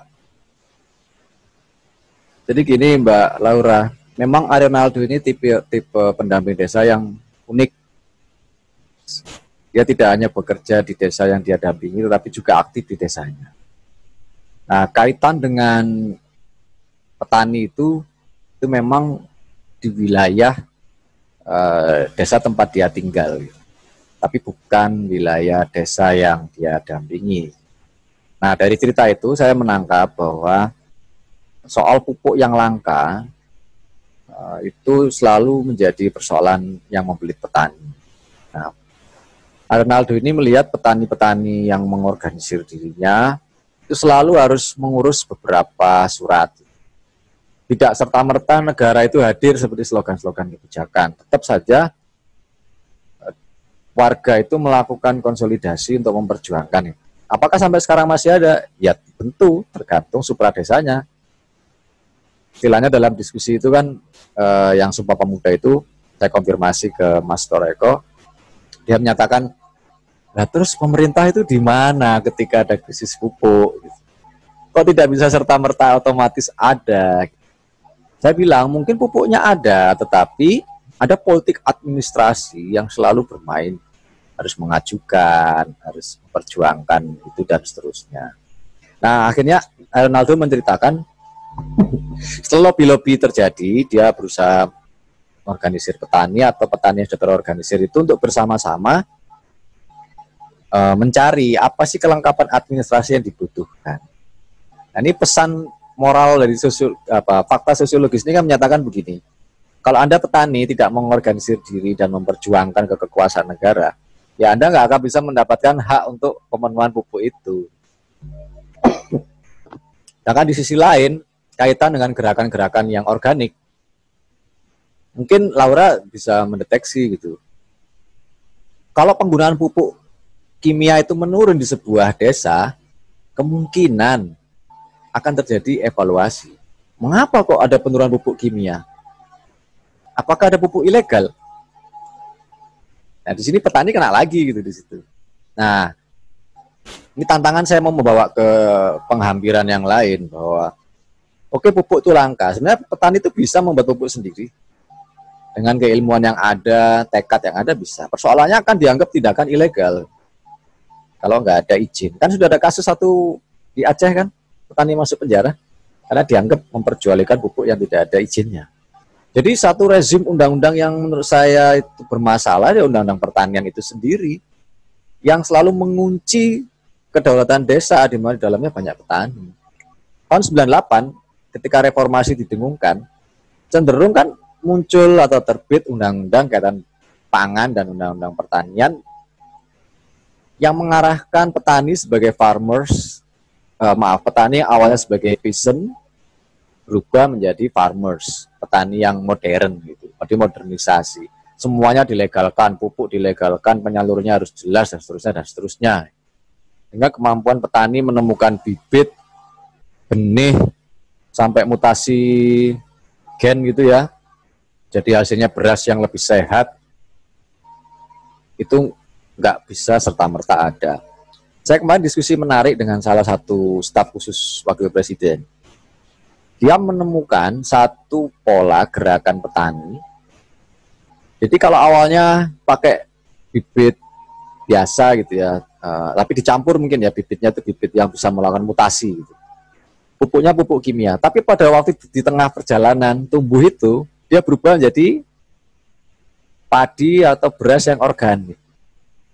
Jadi ini suatu temuan yang menarik untuk terobosan bagaimana melampaui undang-undang pertanian, undang-undang pangan yang cenderung membatasi atau melarang bibit-bibit yang tidak ada hubungannya dengan status legal dari benih atau bibit itu sampai pupuknya. Nah ini sisi menurut saya perlu dilakukan gitu. Cuma dananya kan butuh besar juga. Nah dari segi bisnis tadi yang nyambung dengan yang dimaksudkan oleh Amarilis ya tadi, Ceris ya. Bagaimana ada melek IT dan seterusnya itu kaitan dengan dunia kehidupan yang dimasukkan oleh Laura ini tentang pertanian dan pupuk. Ya kita perlu membuat crowdfunding. Crowdfunding yang kumpulan uang-uang yang besar yang seperti kayak Tani Hub itu, yang bisa real time, bisa dilihat berapa sih penanam modalnya. Nah, petani bisa mengakses di situ. Nah, ini self organizing dari petani kemudian bisa bergerak ke arah akses permodalan di era digital yang marak dengan fenomena crowdfunding. Kan izin untuk membuat crowdfunding kan tidak mudah. Nah, ini kan misi anak-anak generasi baru gitu ya, yang punya kecerdasan melangkah ke permodalan di era digital, tapi tidak meninggalkan aspek pertanian. Kalau teman-teman tidak kuat di sawah, ya minimal bagaimana cari uang sebagai modal untuk bisa diakses petani. Pupuk dan sebagainya, saya kira mau perusahaan apapun dan pemerintah itu sekuat apapun tetap ada celah di situ ya. Jadi disebut aktor-aktor ekonomi politik atau rent seekers itu yang bermain untuk mengendalikan pupuk langka. Ini kalau pupuk langka itu udah petani itu marah. Nah, kebijakan semacam ini tidak usah jauh-jauh. Jangankan pupuk, sekarang hari ini tempe dan tahu di Jakarta sudah mulai menghilang. Tersiksa ini kan nggak bisa makan tempe tahu. Kenapa seperti itu? Sepele kan? Ya karena delay-nya itu impor. Gitu. Ini ada kebijakan impor yang dari dulu bermasalah bagi pengusaha tempe dan tahu. Pupuk juga sama. Begitu. Mau gerakan pupuk yang organik dan seterusnya, butuh biaya besar, riset besar, dana crowdfunding yang besar, mulai pola penanaman sampai dengan pola panen dan pembelian pasca panen. Ini PR besar bagi kita untuk meneliti pupuk ini. Kalau kabar apakah masih langka dan tidak, ini peristiwa kambuhan. Bisa cepat kambuh. Makanya solusinya adalah kemampuan mengorganisir dari petani di desa. Itu, Laura. Terima kasih. Ya, terima kasih. Pak. Terima kasih juga Laura dan Oke, masih ada yang mau menanggapi? Ya, memang politik administrasi itu masalah di Indonesia ini. Jadi saya sepakat 100% itu dengan Mas Ano ketika bicara tentang administrasi yang berbelit. Masih ada yang mau menanggapi? Atau Mas Ano mau menanyakan sesuatu ke teman-teman? Ada Pak, saya Pak. Oh, silakan Raffi. Ya, izin bertanya Pak Guntur kepada Pak Anom. Pada Pak Anom saya lebih ingin mengobrol gitu Pak, karena kalau saya bertanya perihal materi atau teori itu mungkin masih banyak yang perlu saya pelajari. Jadi yang ingin saya tanyakan itu kepada Pak Anom yang sebagai tokoh masyarakat desa atau ketua umum Jarkomdes, bagaimana atau apa yang dapat dipegang teguh oleh mahasiswa atau calon penerus, mungkin calon sosiolog yang dapat dipegang untuk menjadi sosiolog atau penerus pejuang desa Pak, begitu. Mungkin atau ada pesan-pesan atau yang harus diniatkan oleh calon sosiolog, begitu Pak. Ya. Justru ini pertanyaan ini dari Raffi Ahmad ini, dari Raffi Ramadan ini sangat mengandung jawaban secara internal. Apakah yang perlu dilakukan oleh sosiolog? Apa yang perlu dipegangi dan dipedomani oleh mahasiswa sosiolog? Itu jawabannya pada mahasiswanya sendiri. Dan kritik terhadap epistemologi sosiologi itu sendiri. Yang pertama begini, kesan saya itu dari berbagai pertanyaan dan komennya. Mata kuliah sosiologi pedesaan itu menyudahi sosiologi yang berorientasi pada daratan Eropa. Karena kajian-kajian sosiologi yang membahas desa dari khasana Eropa, terutama Eropa Barat, itu tidak kompatibel dengan situasi desa dan kawasan pedesaan di Indonesia. Ini saatnya untuk mempelajari hal yang dekat dengan dunia kehidupannya Raffi Ramadan. Apa? India atau China atau sekarang Amerika Latin. Jadi desa sebagai tradisi Asiatik itu bisa dipelajari dari India. Dulu pernah saya asal diskusi dengan Mas Guntur, tulisan tahun 70-an atau berapa ya, 80, tentang Republik Desa. Itu saya kutip juga dalam tulisan di jurnal itu. Republik Desa itu dibahas di India Selatan. Jadi itu penelitian lapangannya direfleksikan, sehingga sosiolog itu melihat desa sebagai satu republik atau negara kecil di India Selatan, itu penuh dengan tradisi-tradisi demokrasi desa yang disebut panchayat. Nah, di filmnya tadi disebut Mas Guntur ya, ada sarungan itu atau sahrukan yang bisa menjadi pembelajaran. Film-film itu lebih cepat sebenarnya untuk pembelajaran. Karena apa? Pembelajaran mahasiswa untuk bisa masuk ke dunia teori, kritik teori, itu lihat visual dulu. Teks itu belakangan. Kalau saya juga sama, kalau zaman dulu saya belajarnya mungkin, ada film ya, nonton film dulu kali ya. Tapi karena dulu kan film sedikit.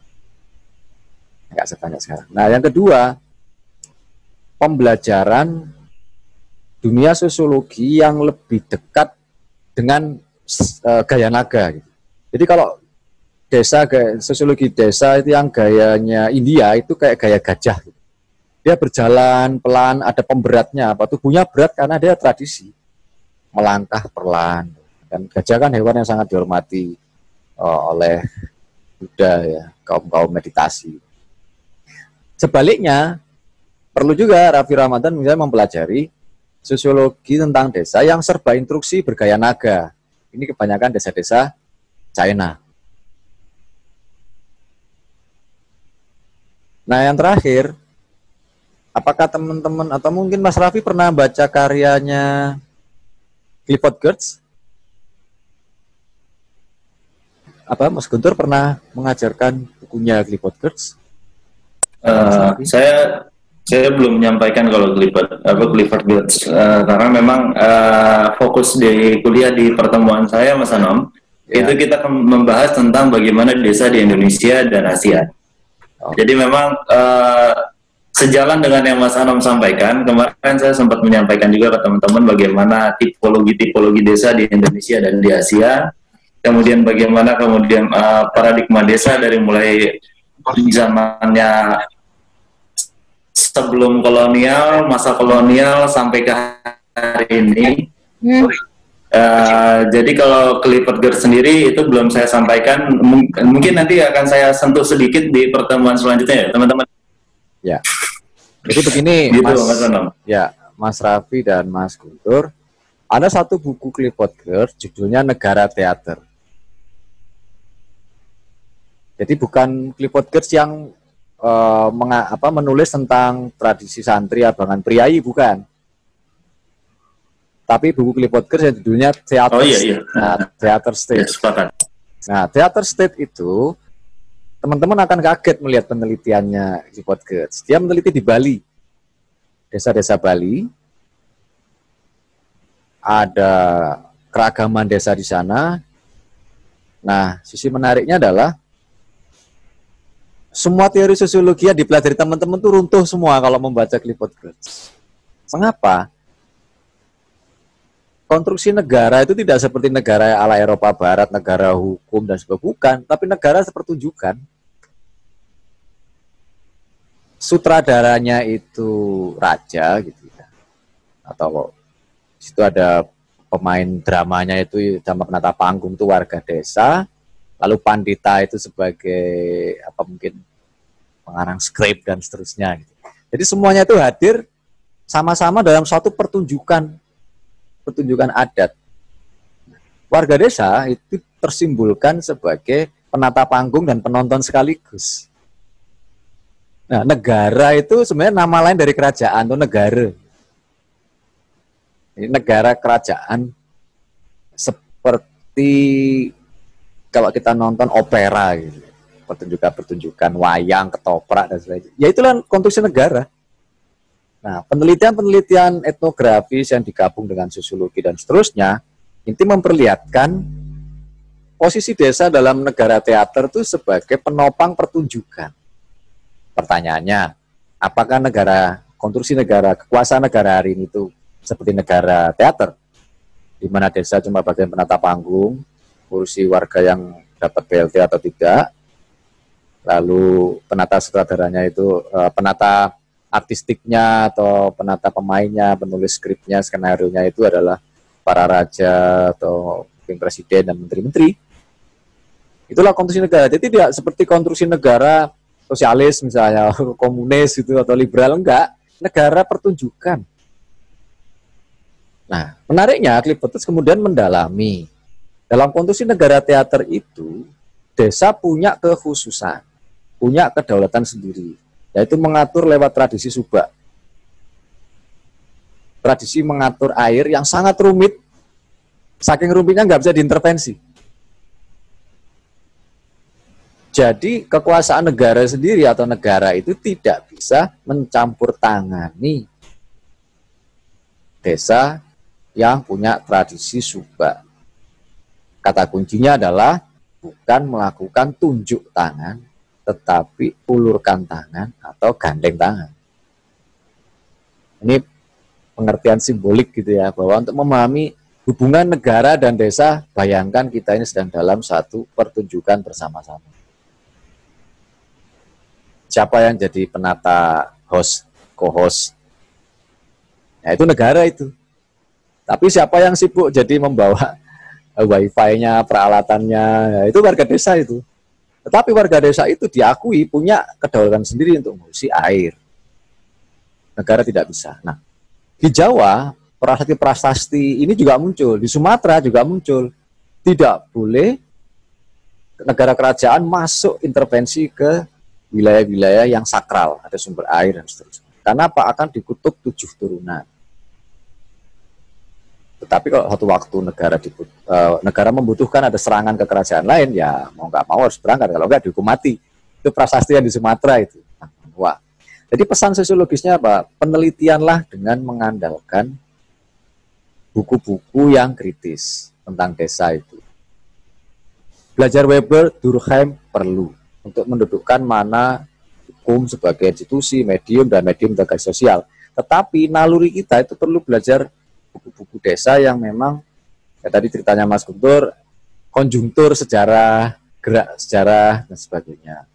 Untuk mengkritisi hal-hal itu. Dan pertanyaannya begini, kalau sudah kuliah seperti ini, lalu sosiolog pedesaan menjadi apa?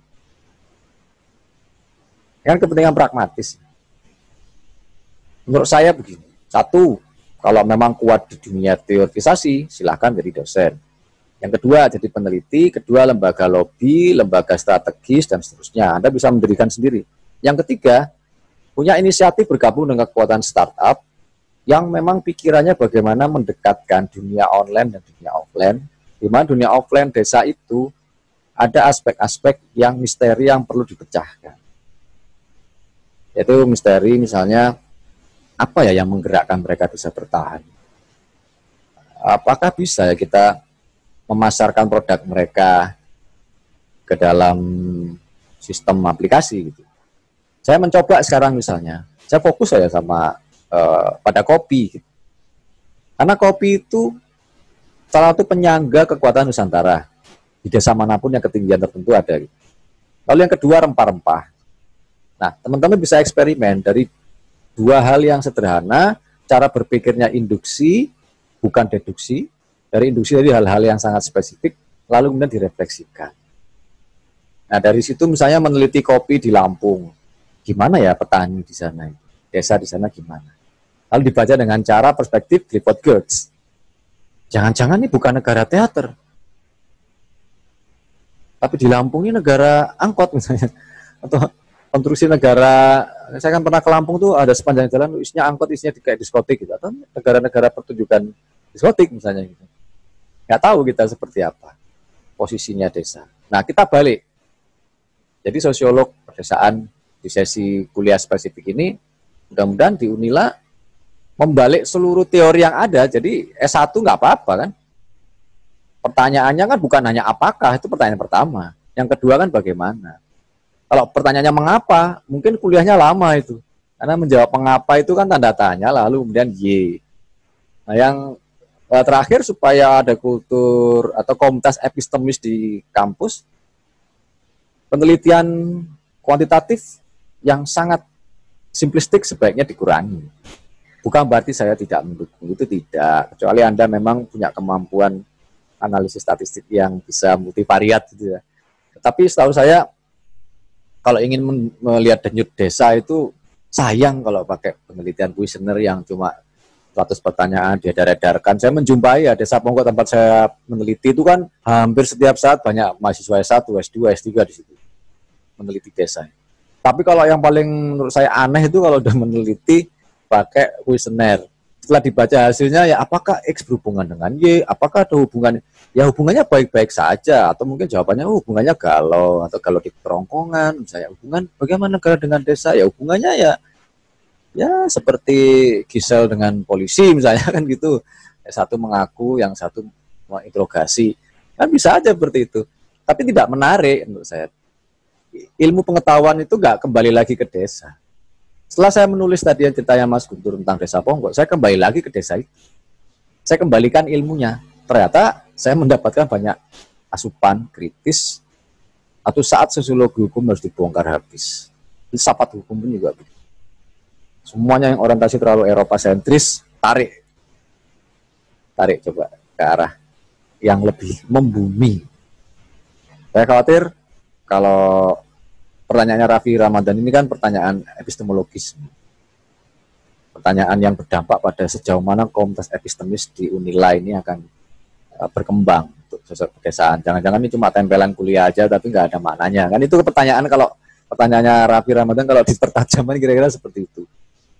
Ya lebih banyak sering ke desa, tutup buku, buka mata, telinga, dan intuisi.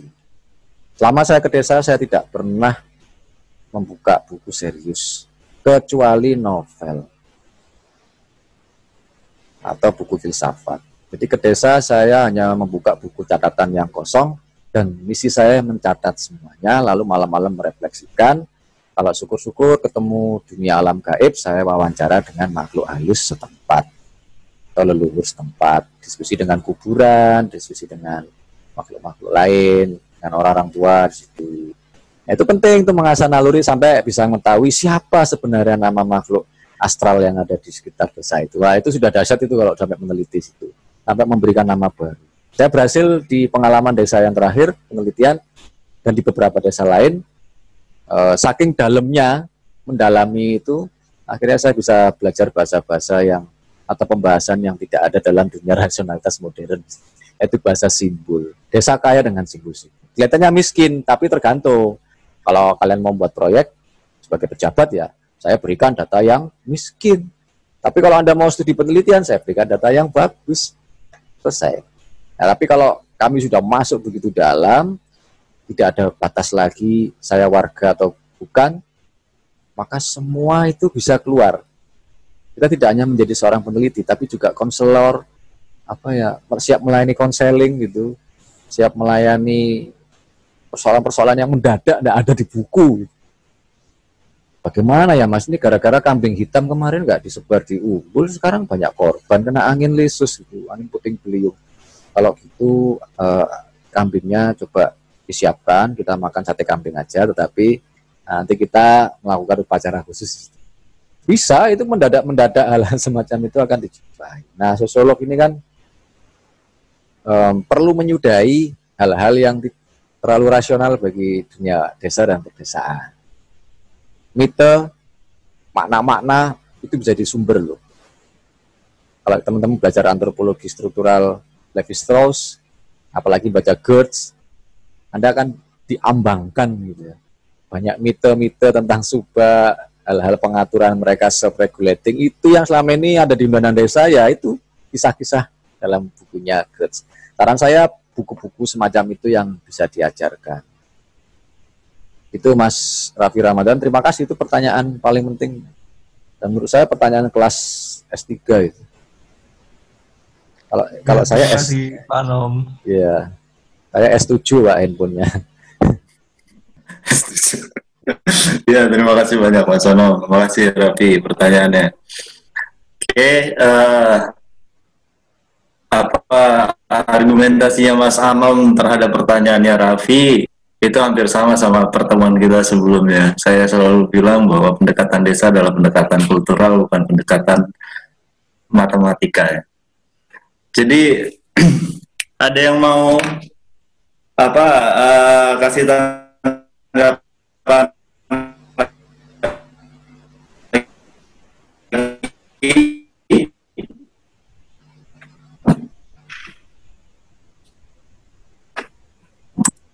Silakan.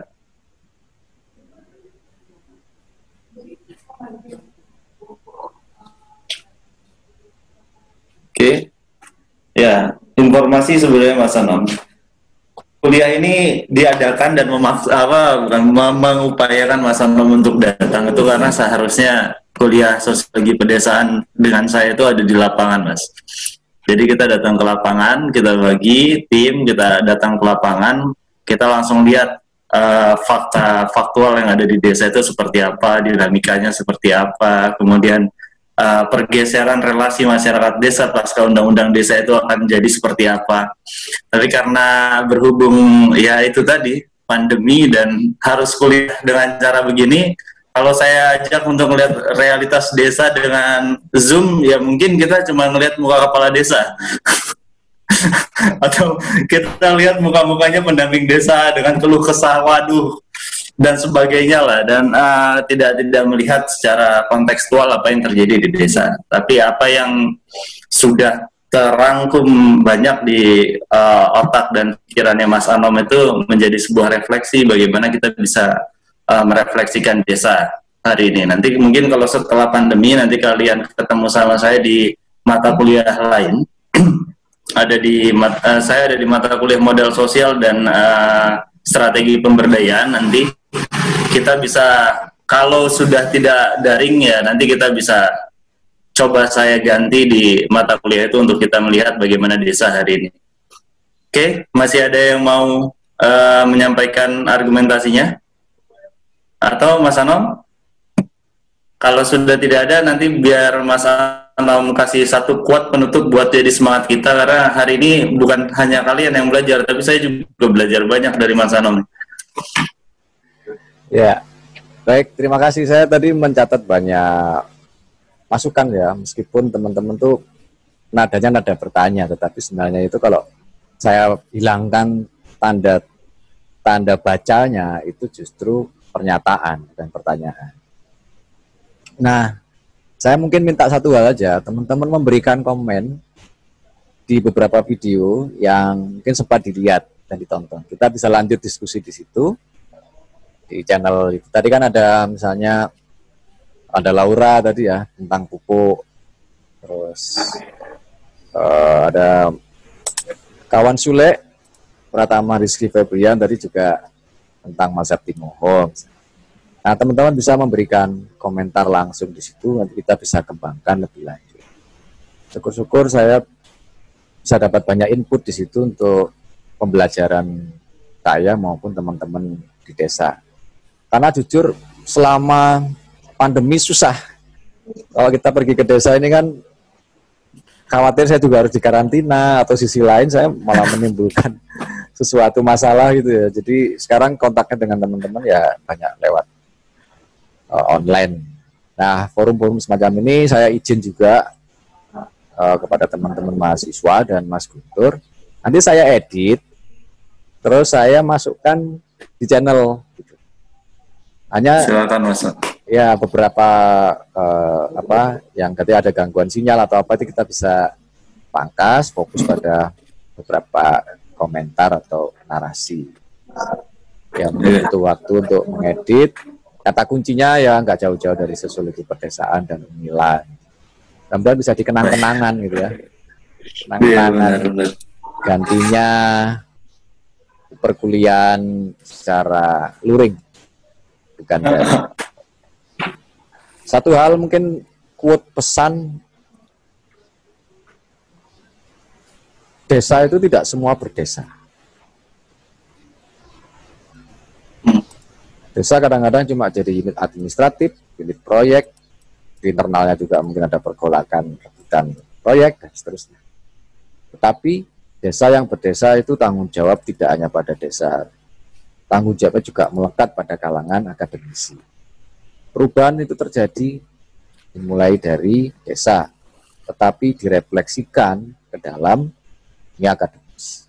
Oleh karena itu, kalau kembali ke Tridharma perguruan tinggi ya, yang pertama itu adalah apa ya? Lupa saya.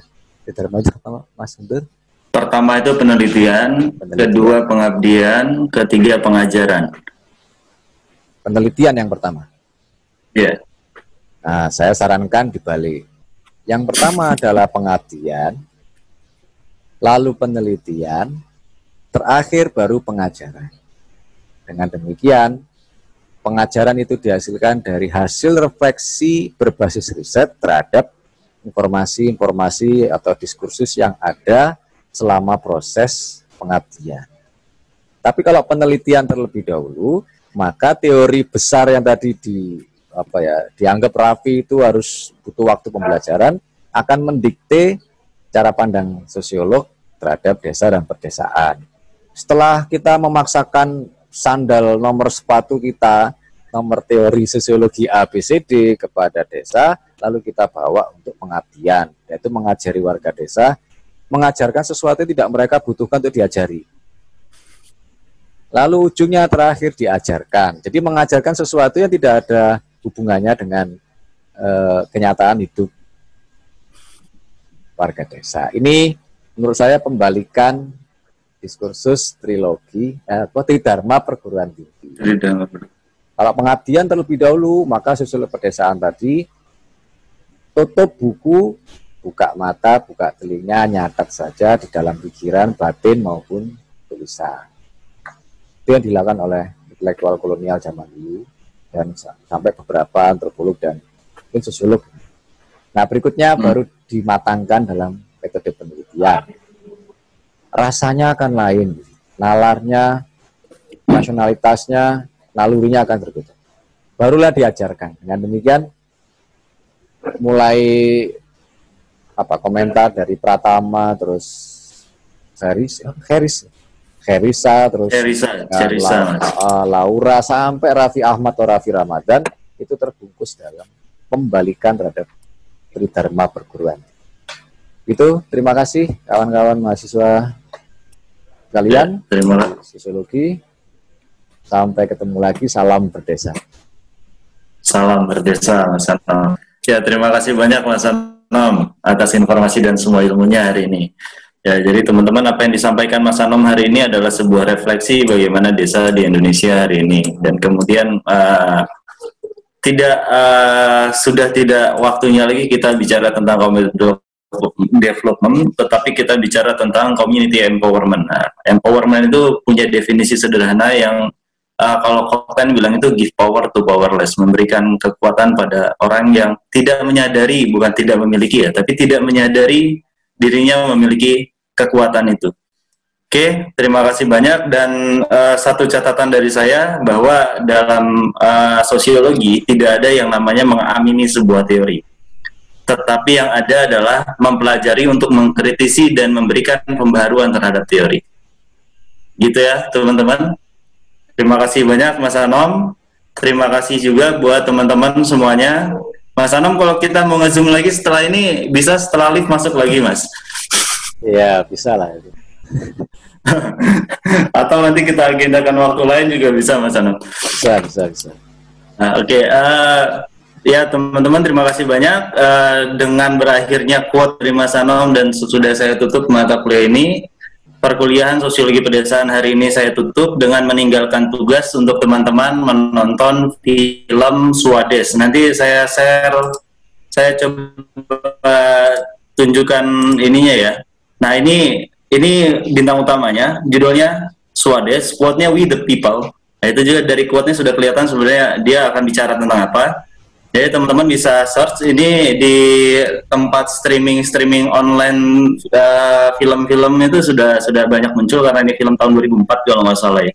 Nah teman-teman bisa tonton. Setelah nonton maka pertemuan ke depan kita akan berdiskusi tentang bagaimana kita merefleksikan sebuah teori-teori sosiologi pedesaan dan perkembangan ilmu sosiologi pedesaan dalam pemberdayaan masyarakat di wilayah pedesaan. Oke, demikian teman-teman. Terima kasih banyak. Wassalamualaikum warahmatullahi wabarakatuh. Perkuliahan ini saya tutup. Yang mau live silahkan live. Terima kasih. Dan kalau mau follow, bukan follow, bahasanya YouTube itu subscribe ya. Subscribe YouTube-nya Mas Anom. Silahkan di search quote-nya itu Anom Surya Putra, nanti muncul wajah tampan beliau. Ada yang pakai cangklong itu, dan nah itu bisa di subscribe. Di situ banyak juga membahas tentang bagaimana desa hari ini. Ya silakan. Yang mau live silakan live. Jadi kalau misalnya dari HMJ yang hadir hari ini mau ngundang Mas Anom dalam kegiatan ya silakan. Mau ajak bicara tentang seberapa kompleksnya desa di Lampung yang hampir ada perpaduan segala jenis kultur desa, ya silakan. Ya ngobrol-ngobrol hal yang lain, ya asal jangan terlalu pribadi ya saya persilahkan, tapi nggak tahu Mas Anom mau terima atau enggak ini. Oh, kalau yang agak personal itu layanan kartu tarot. Psikoanalisis gitu. Psikoanalisis. Oke, teman udah tangkap ya ininya apa film yang harus ditonton ya. Oke, saya stop share-nya.